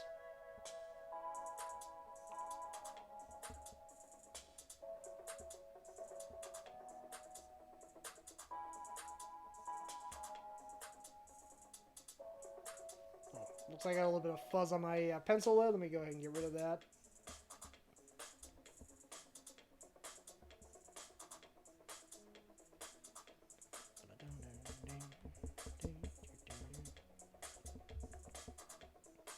There we go. Got the street racing slugs with the mohawks, and one of them has a nose ring.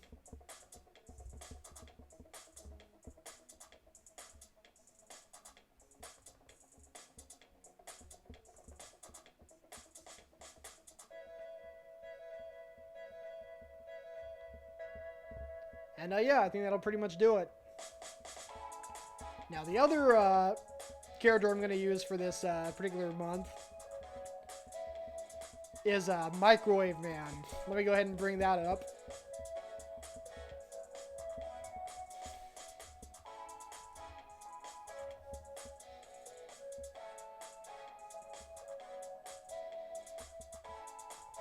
Alright, so 1, 2, 3. Alright, so here's Microwave Man. Fighting his evil nemesis, the salmon.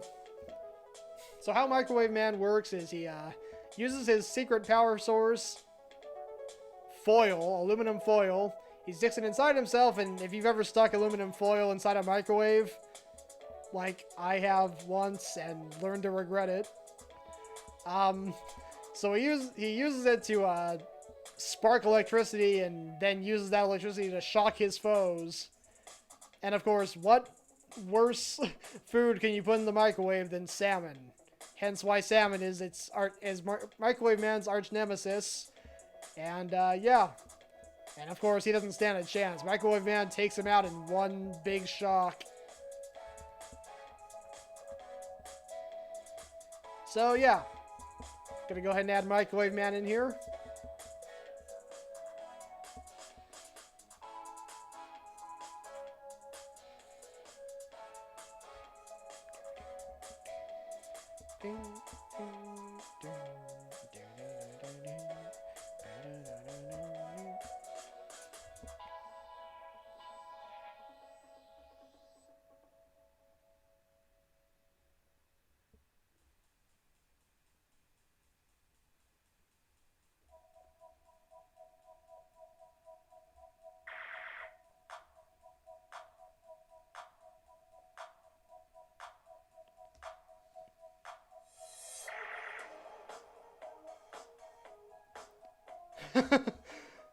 Fergal, doing the experiments I never bothered to try. I never put gummy bears in the microwave, but now I know what happens when you do. Oh man. Yeah, that sounds pretty awful. Note to self, never try putting gummy bears in the microwave and eating them. Maybe put them in the microwave just for the fun of it, but do not stick them in your mouth.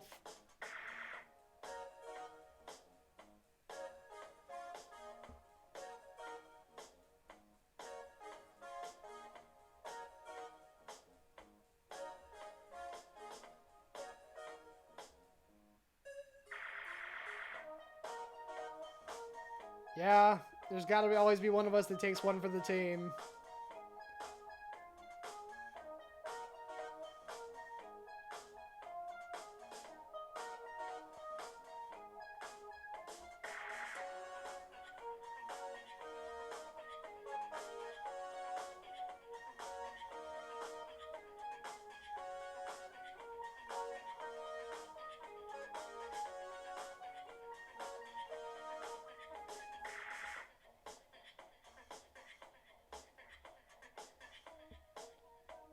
There we go. Got Microwave Man and his big old electric bolts and his cape.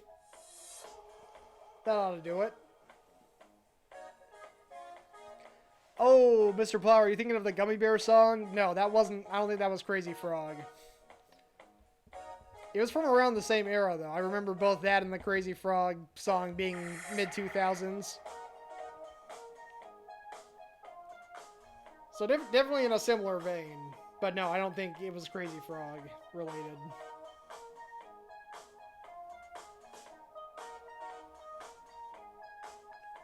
Alright, moving on to October, the spooky month. Let's see what I got here. Ah, the Dancing Skeletons Trio. Let's go ahead and bring that up.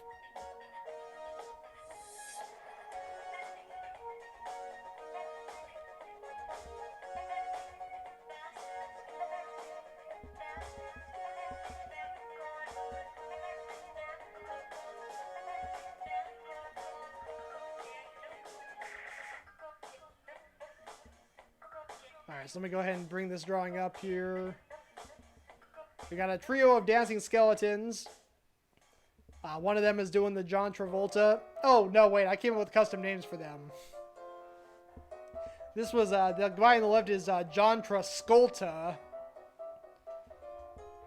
Then Chicken Bone or something here in the middle doing the chicken dance. And then the robot skeleton doing the robot. So, you know, pretty self-explanatory. Got each of them doing dances that match their appearances. Pretty cute. So I'm going to go ahead and add them over into this drawing right here. Performed by Gummy Bar. Okay, cool. Or Gummy Bear. I'm not sure how that's pronounced.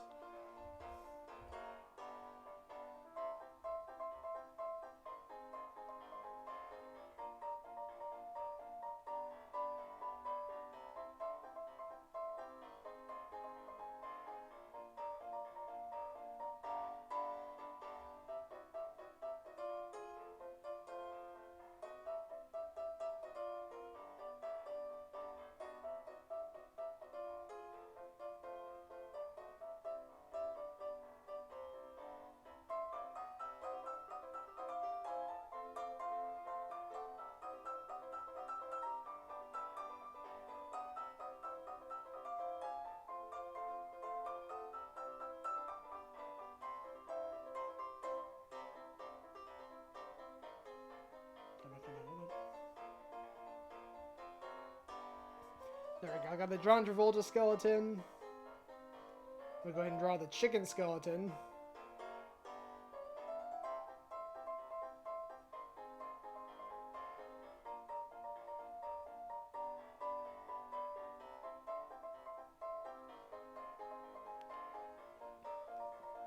Mr. Plow, it kind of does, yeah. This is actually called If I Had a Chicken, which is kind of a funny title. And also appropriate since I'm drawing a chicken skeleton right now. Which I just realized you can barely see on the camera. I'm sorry about that. Drawn so tiny.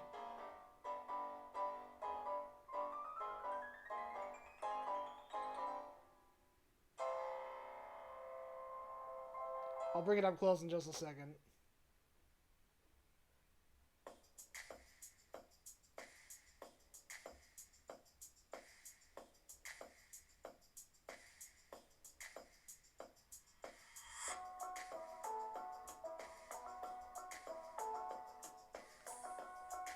So there we go. Let me go ahead and bring it up closer to the screen here. Got the John Travolta skeleton and the chicken skeleton right beneath him.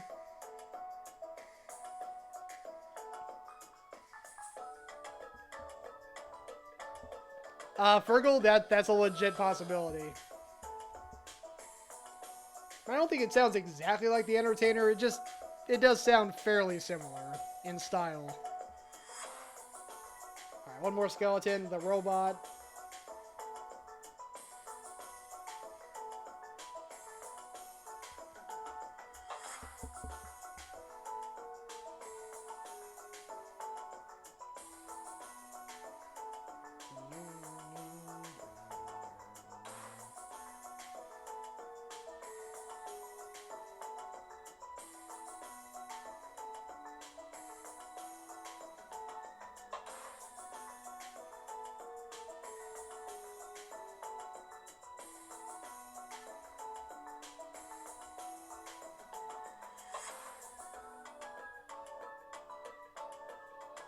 Alright, there we go. Got the robot skeleton, the John Travolta skeleton, and the chicken skeleton.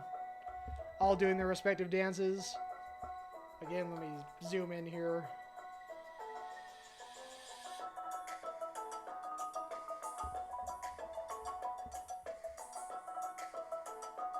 Alright.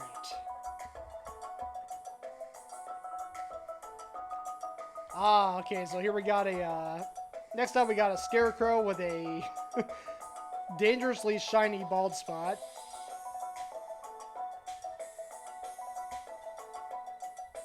Let me go ahead and bring that up.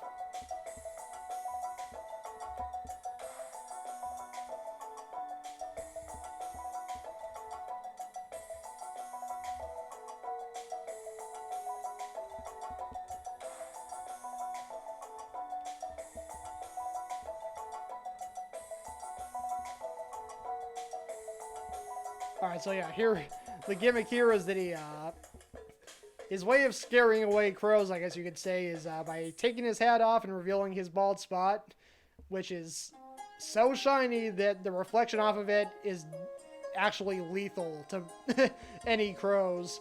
As you can see, this crow gets immediately fried as soon as he gets just immediately fried by the reflection off of the scarecrow's bald head. And of course the other crows are just mortified and go flying away as fast as they can. So it's a pretty effective scarecrow.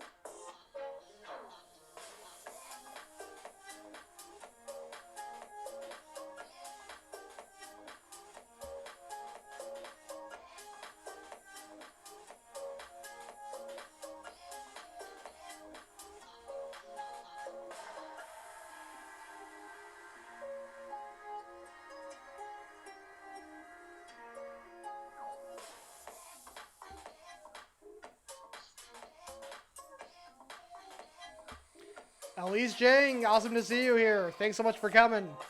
How are you doing tonight, Elise?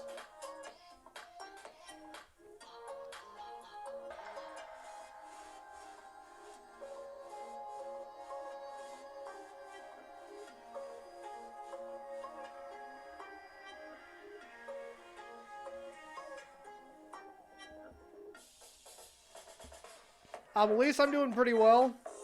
Just doing this retrospective drawing on all the drawings some of the drawings I've made over the last year. I'm picking 2 drawings for each month. I started at March, which is when I started, March 2021. I'm now the way down to October now, where I've got dancing skeletons and a scarecrow with a shiny bald spot.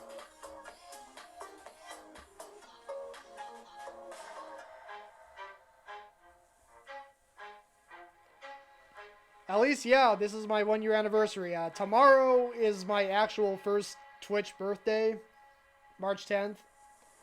But I decided to do my usual, Wednesday spot, so it's March 9th. Thank you, Elise. Greatly appreciate it, and I appreciate you being here.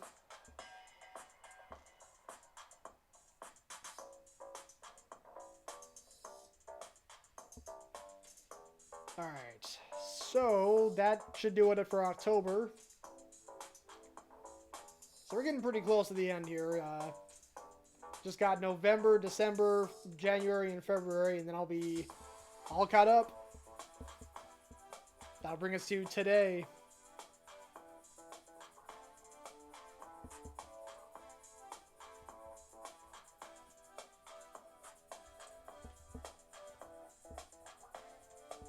So let me see here. For November, I got a kraken playing hockey and a cowboy fish with a seahorse firing bullets out of its tail. Those were both done the same week when I did a sea life theme.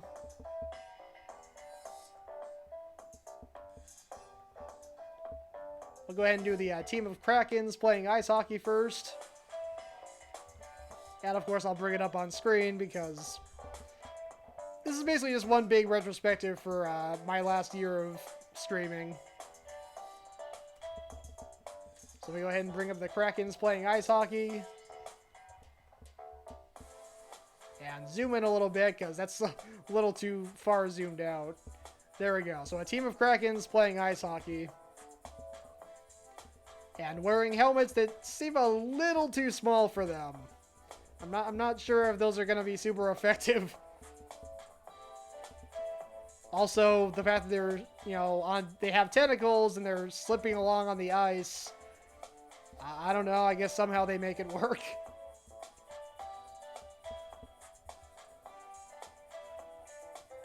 Elise, thank you. So let me go ahead and draw one of the hockey playing krakens.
Alright, there we go. Got the Kraken.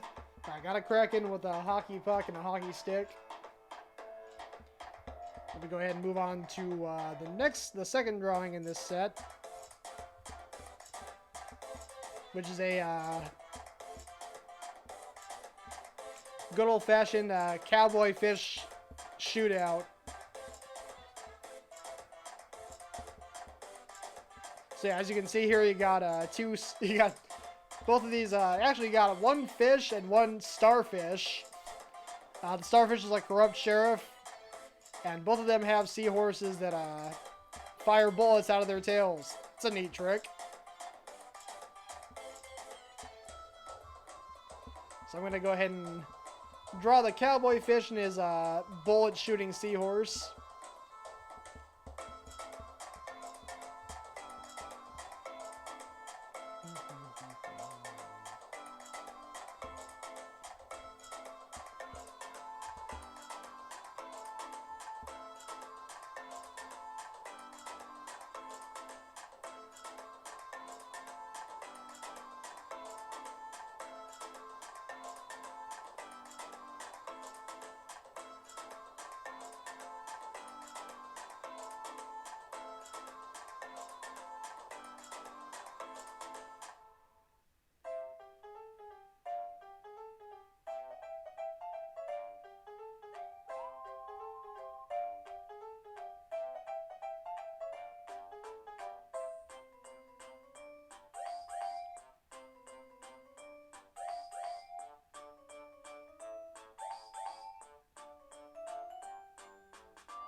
Rat-a-tat-a-tat-a-tat-a.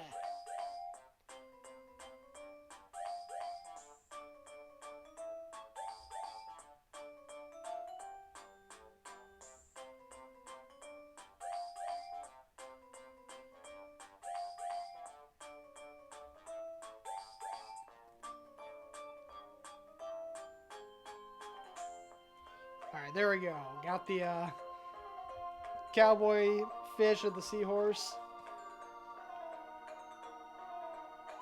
Hopefully you can see that okay.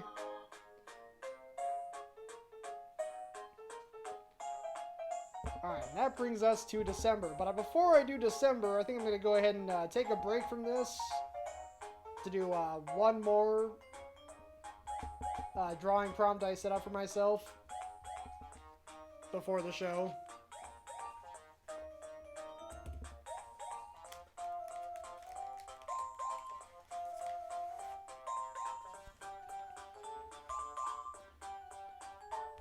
Alright, so earlier I was talking about Corgiana Jones, Corgi version of Indiana Jones, of course.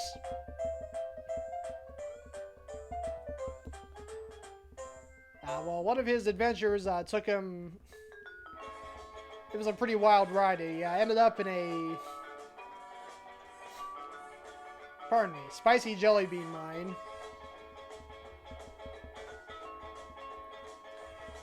Where he was captured by the evil Champo Ruff.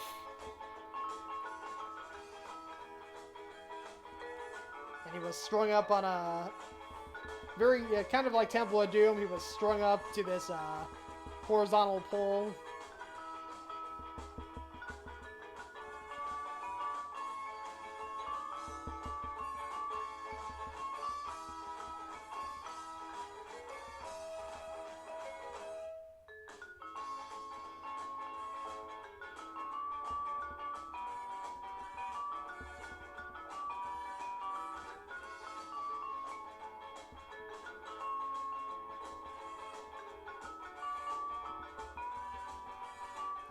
Hold on here. But yeah, I just gotta move the pole a little further down.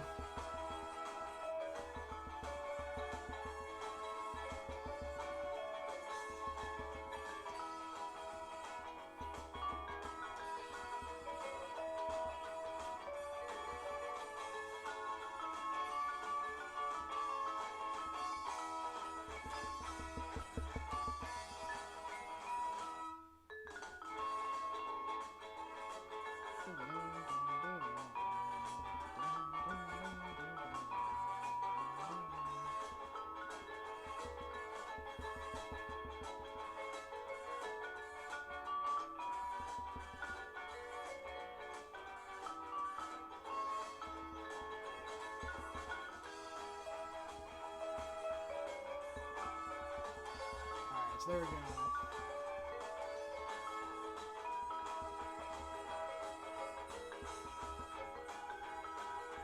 So Corgiana Jones is tied up to a spit, I guess you could say, or a horizontal pole, whatever the proper word for it is.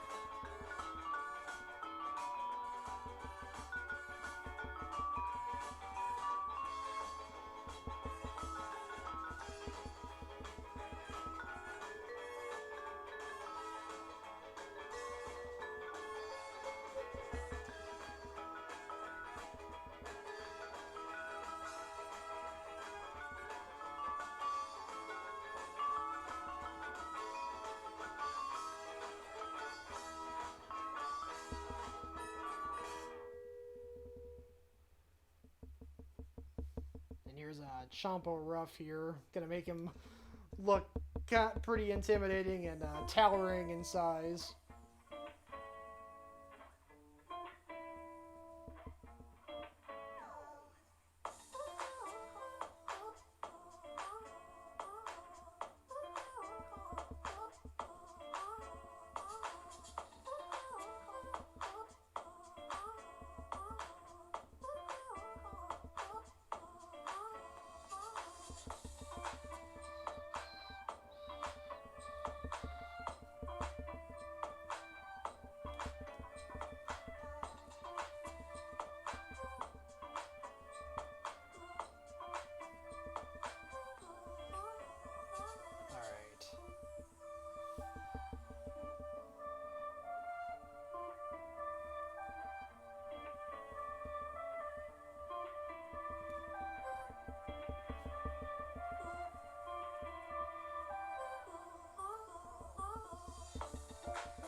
And of course, he's holding Corgiana's fedora just to show how much of a jerk he is.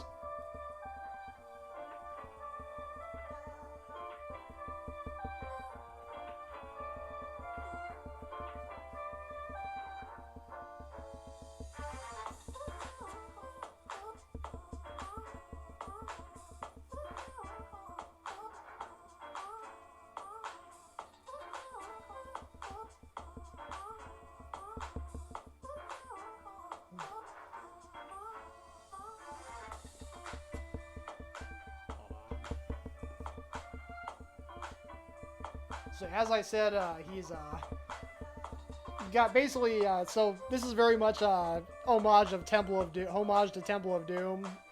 So in that movie, the big bad guy had enslaved all these children to dig in the mines, and that's kind of what's going on here. Only in this case, it's a big giant dog, and he's forcing all these little kid dogs to mine for jelly beans, spicy jelly beans to be specific.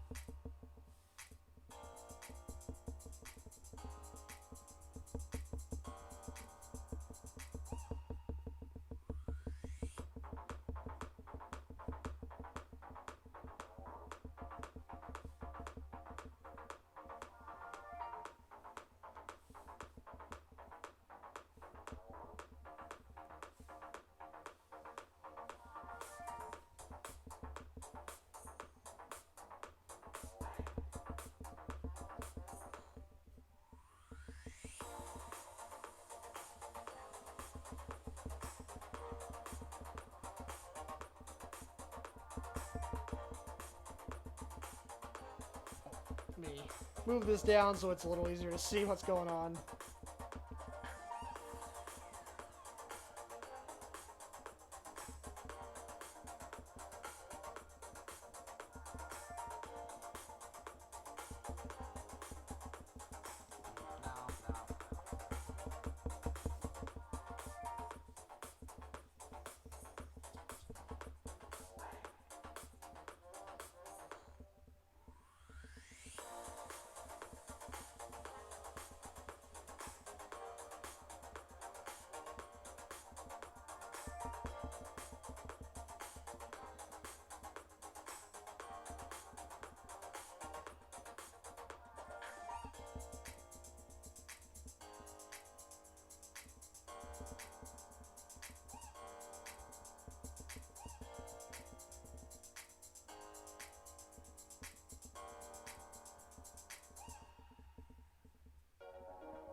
Alright. So let me go ahead and draw this next scene here where it's the jelly beans mine.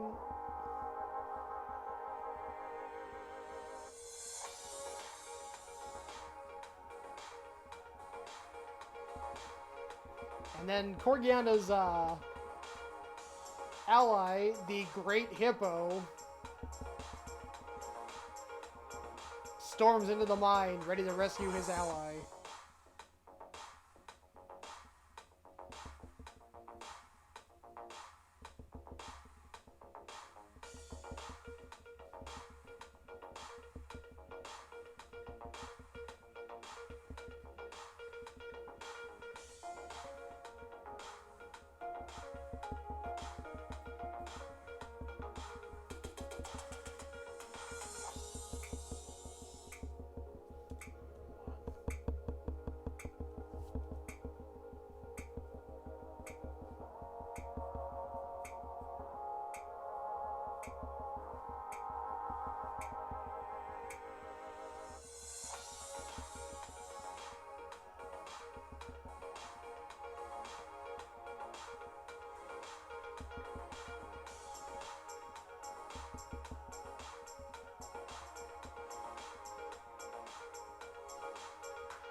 So I'm drawing one of the little puppies that's forced to work in the jelly bean mine.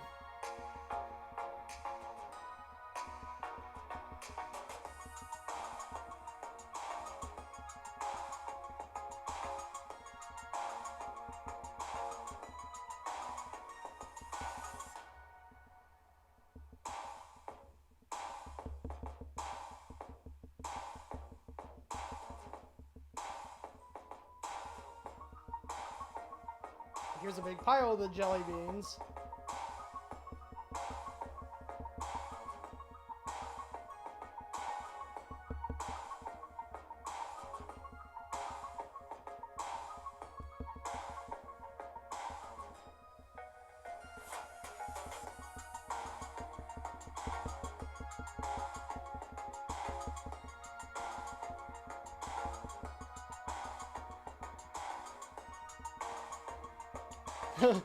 At least I'm glad you like the fedora.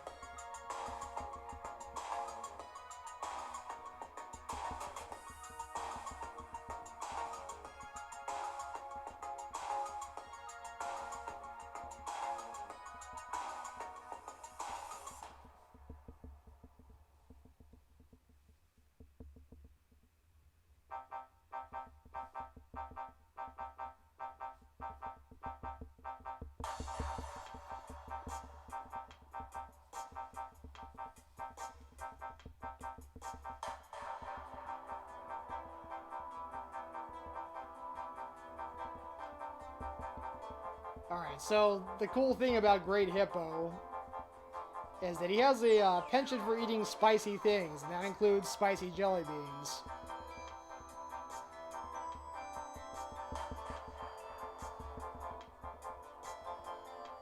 And when he does, he turns those spicy jelly beans into pure fire. In fact, I did a drawing of it. Let me go ahead and bring that up.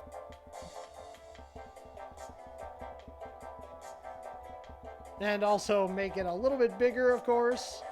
Whoa, not that big.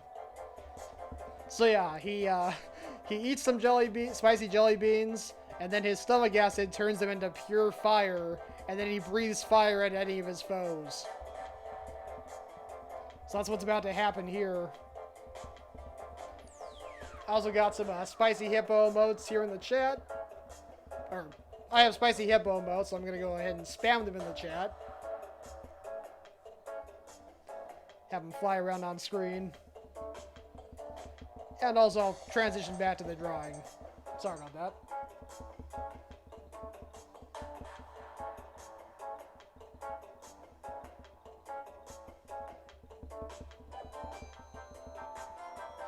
Elise Jing, thank you.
There we go. Frush! Breathing fire.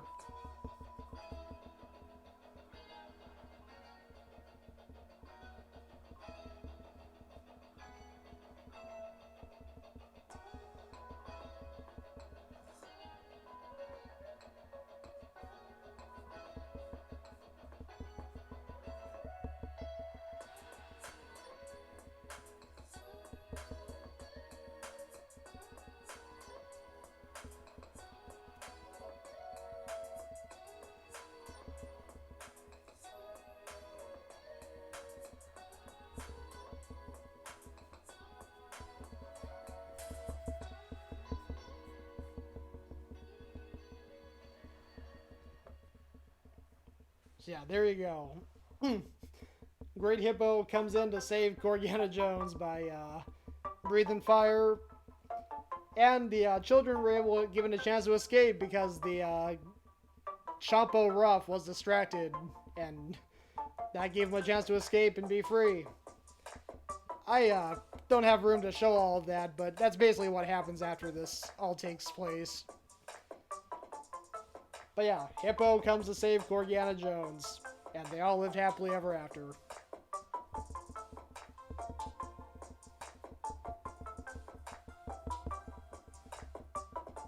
Let me go ahead and bring up the close-up view for this.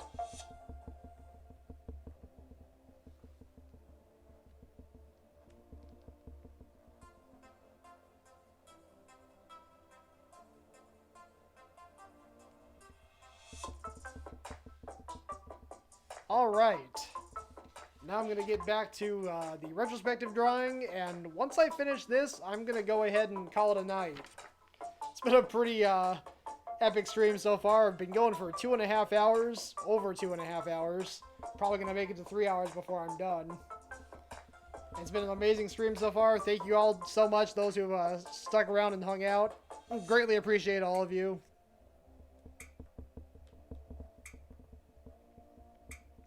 Alright, so let's see what I got for December here. So I got Santa Claus with an afro and shades. I'll go ahead and bring up the drawing that has that in it.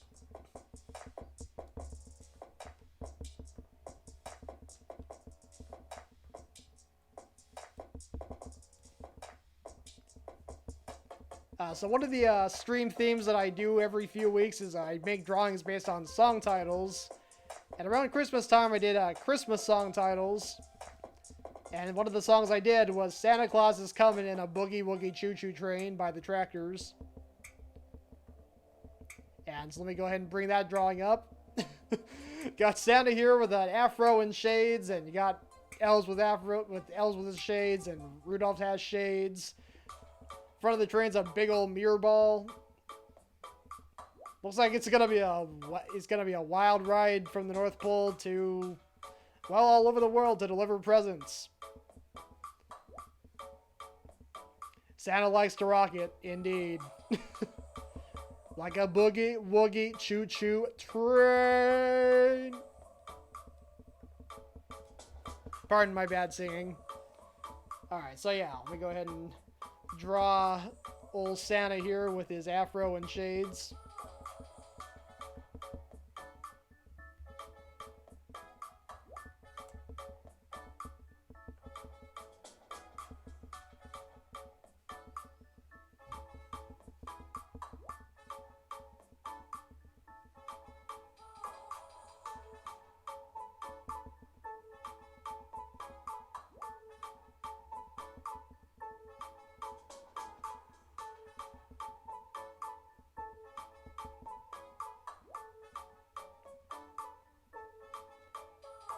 Stick it in your fish. No comment.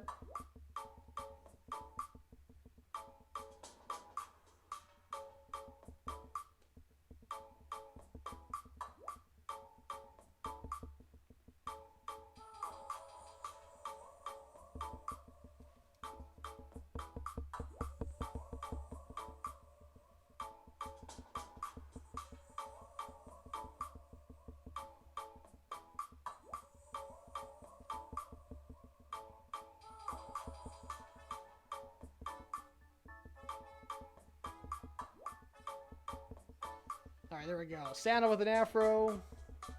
What was the other drawing I had in there?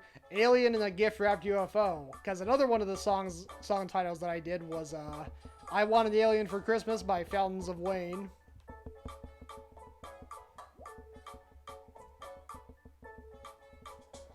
So naturally, I drew a kid waking up on Christmas morning and finding an alien in a gift-wrapped UFO. Maybe not under the tree, but certainly by the tree. And meanwhile, the mom's kind of just in there, happy for her son, a little just kind of questioning what's going on. The dad, meanwhile, is like, "What was in this coffee I just drank? What is happening in front of my eyes right now? I can't process this."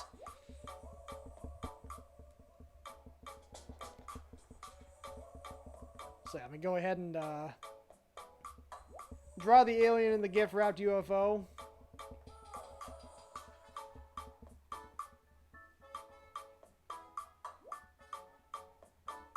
Virgo, Mom has a quest for me. I mean, typically, I think a mom's quest for their child is to, you know, obey the rules.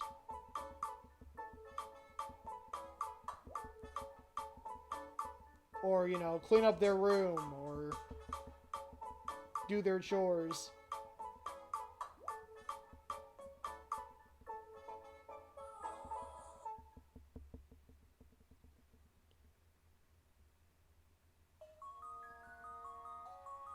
Oh, okay, I get it, Fergal. Sorry, it was a little slow on that.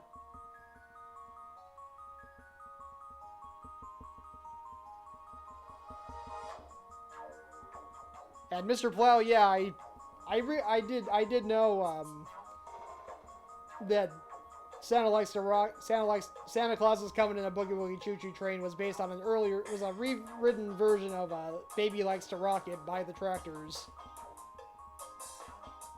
I actually went and listened to that original song last year, and it's amazing how it's literally the exact same song but with different lyrics. And I didn't even know it existed until like a couple years ago. I grew up with the Santa Claus version and just assumed that was just the original song. Little did I know otherwise.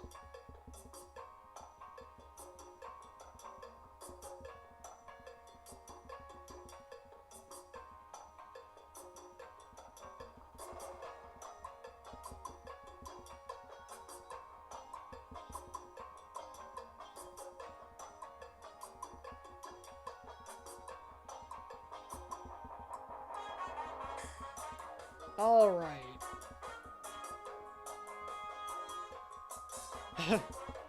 Virgo, great hashtag. All right. Coming down to the final 2 months here. Next up, we got January.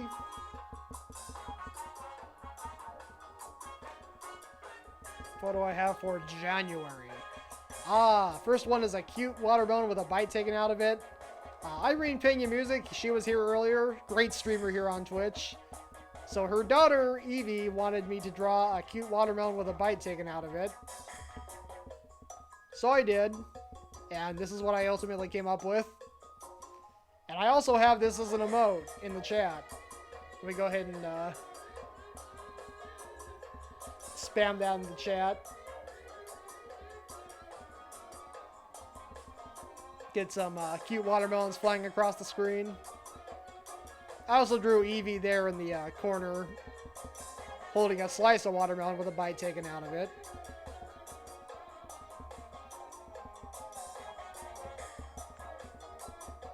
But yeah, let me go ahead and draw that cute watermelon.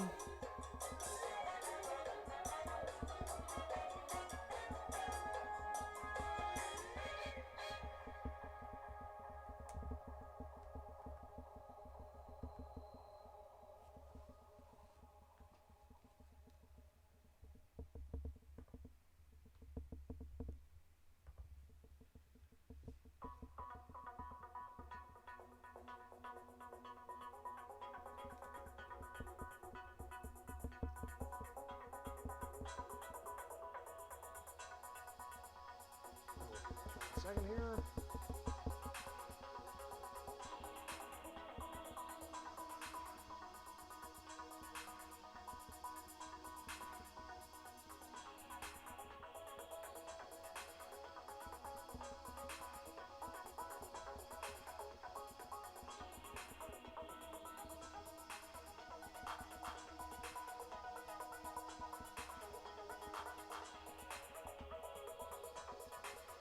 Mr. Plow, no, but that's a very, that's a creative interpretation. I just drew just regular, just big green eyes with little sparkles in them, just to make it extra cute. But yeah, green olives, that's a pretty, maybe they are green olives, I don't know. Maybe you figured this out quicker than I did.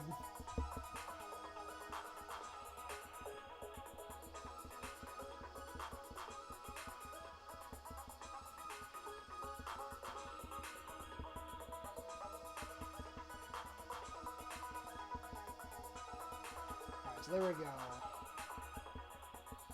cute watermelon. And then the other drawing I did the exact same week was a drinking bird.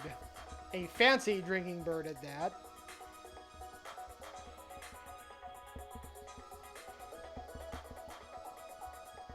I've done a lot of fancy animals over the last year. Even though this technically isn't a real animal, it's a toy that looks like an animal, but still, it's a fancy bird with a top hat and monocle, dunking its head into the water, while this really judgy fancy bird sips its big gulp and is just like so uncivilized. Ha! Jerk. Yeah, Fergal, that's pretty accurate. Most birds are fancy birds. The 80s songbird is pretty fancy in her own way.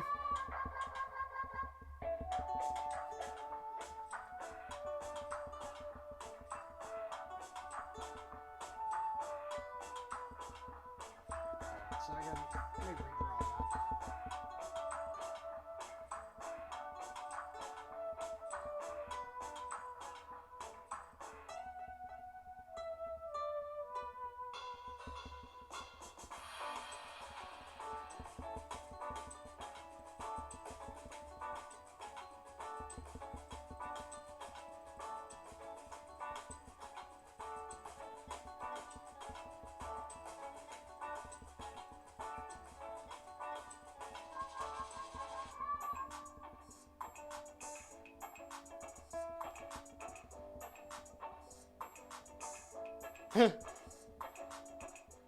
Man, Fergal and Mr. Plow know more about my world than I do. That's why you guys are the real MVPs.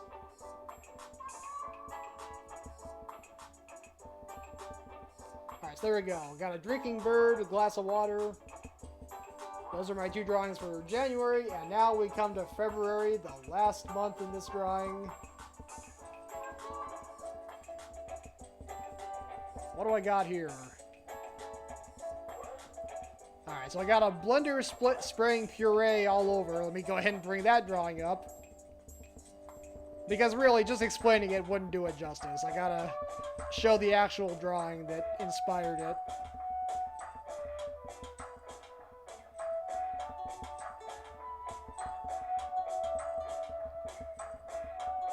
So here's a drawing I did just a month ago. It's Blender's getting lunch, and so the way that this world works is they have little mouth holes in the bottoms of their cups, so they have to grind down their food into a puree so they can consume it.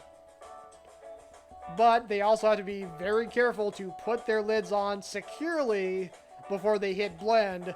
Otherwise, well, it creates a giant mess. That's pretty much all there is to it. Securing your lid is like literally the most important thing you can do as a blender.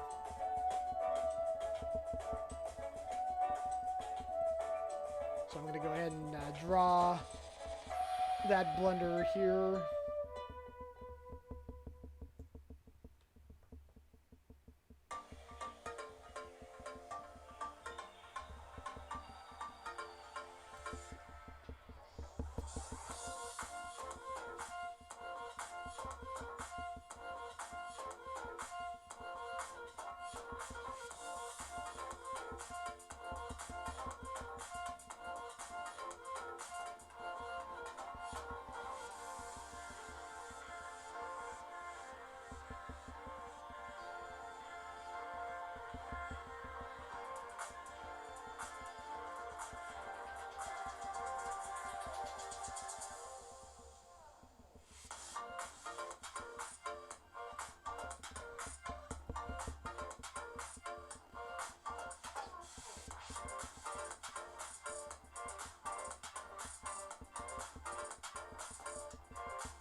So there we go. Got a blender spewing puree all over the place. And what's the other one I did here? Ah, yes. This was just a couple weeks ago.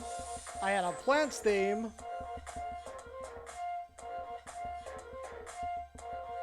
Where I had a couple of plants sitting in traffic, and one of them got particularly angry and used his built-in horn to make everyone else aware of it, or make the person in front of him aware of it. So here we got a tulip putting on lipstick at the red light, and then the light turns green, and immediately the person behind her starts honking. Turns out it's a daffodil that's using his built-in horn. And yeah, it's kind of rude. I mean, the light literally just turned green, so maybe just give her a second. But you could argue she shouldn't have been doing lipstick in the first place at a traffic light. I don't know. It's kind of a gray area morality situation. Nevertheless, let me go ahead and add Mr. Angry Daffodil here to the drawing.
There we go. And that completes all 12 months. So let me go ahead and wrap this up here with the center photo. Photo. Picture. Sorry, it's been going at this for almost 3 hours. I'm maybe getting a little bit tired. But we're almost done here. And again, thank you all who have stuck around for so long. I'm really glad to have you here. This has been a great night.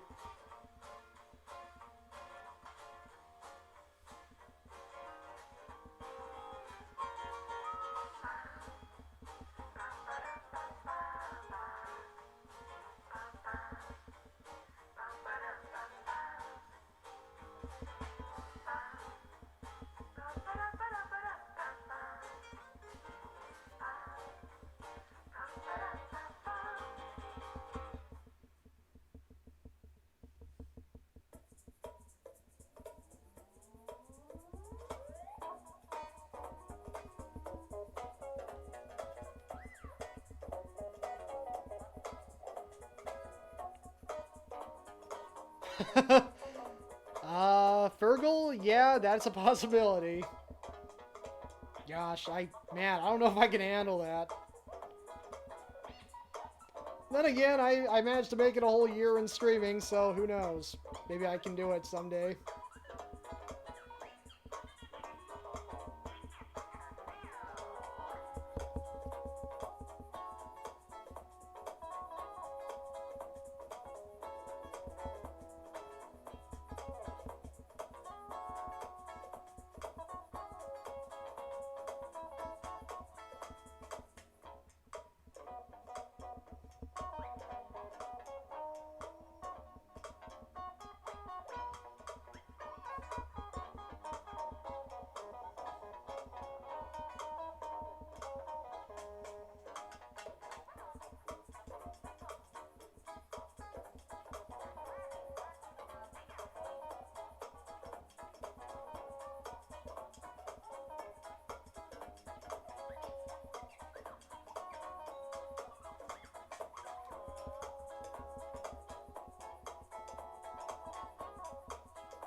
Alright, and I think with that,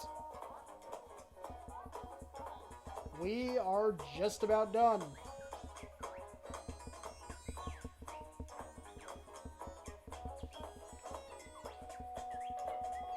So let me go ahead and bring up the close-up view on this very epic drawing that I did not expect to take as long as it did, but I mean, honestly, it almost feels like it took as long to draw as it represents. This represents a whole year of draw something. I almost felt like it took a whole year to draw. Seems pretty appropriate. So yeah, there you go. Got 2 drawings for each month that I've been streaming for, not including this current month. We're gonna need a bigger paper. You got that right, Fergal. Next year when I do this, I'm gonna need at least. I'm gonna need like a piece of paper that's at least twice this big, maybe 3 times this big. But yeah, I guess at this point I'll just go ahead and do my end of show recap and raid out. So let me go back to the close-up view here. All right. So for a Great Hippo, got vampires having a pizza party or a za party. It's za party in here. Having pizza from the Good Bite Pizza Parlor. One of the vampires' shirts says "I suck." One of them has a garlic with a no symbol over it, and one of them has "I've got bite" on his shirt.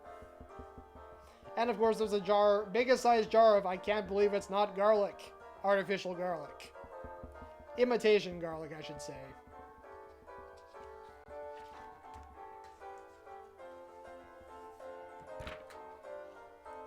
And next up, we got the Fancy Giraffe back in the 80s as a teenager, 16 or 17 or so, having a date, or being on a date and talking his date's ear off about his fancy monocle.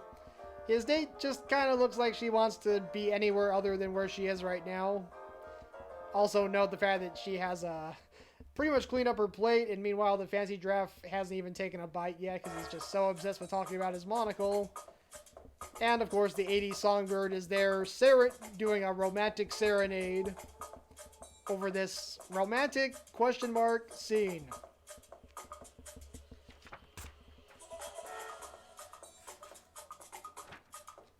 And then we got this scene, this little mini adventure of Corgiana Jones. He gets tied up by, what was his name again? I can't remember his name. Chompo Ruff, this big old mean dog, who ties him up. He's got all these kids slaved, mining spicy jelly beans. But then Corgiana Jones's ally, Great Hippo, shows up, eats some spicy jelly beans, and because of how his digestion works, he starts blowing huge bursts of flame. And Chompo Ruff is suddenly realizing, oh no, I've messed with the wrong hippo. So, yeah, that's pretty much that, and I think that is going to do it for this week's stream and this week's, this anniversary stream. Thank you all so much for hanging out and making conversation in the chat. Really appreciate all of you, and I'm hoping to be doing this for another year. I got nothing else to say, so let me see who I'm going to raid. Mr. Plow, you have a good one as well. I'm gonna go ahead and raid DJ John Robinson. I did reference him in one of my drawings, so it seems only appropriate to raid him. Fergal, thank you so much. We'll see. Hopefully I can do this. I can at least do this for another year, if not longer than that. Hopefully for another year. So yeah, let me go ahead and raid John, and I'll see you all next week. Or actually, I'll see you all on Saturday for the coloring stream. Saturday, 1 p.m. Pacific. Yeah, I'll see you then. Have a great night, everyone.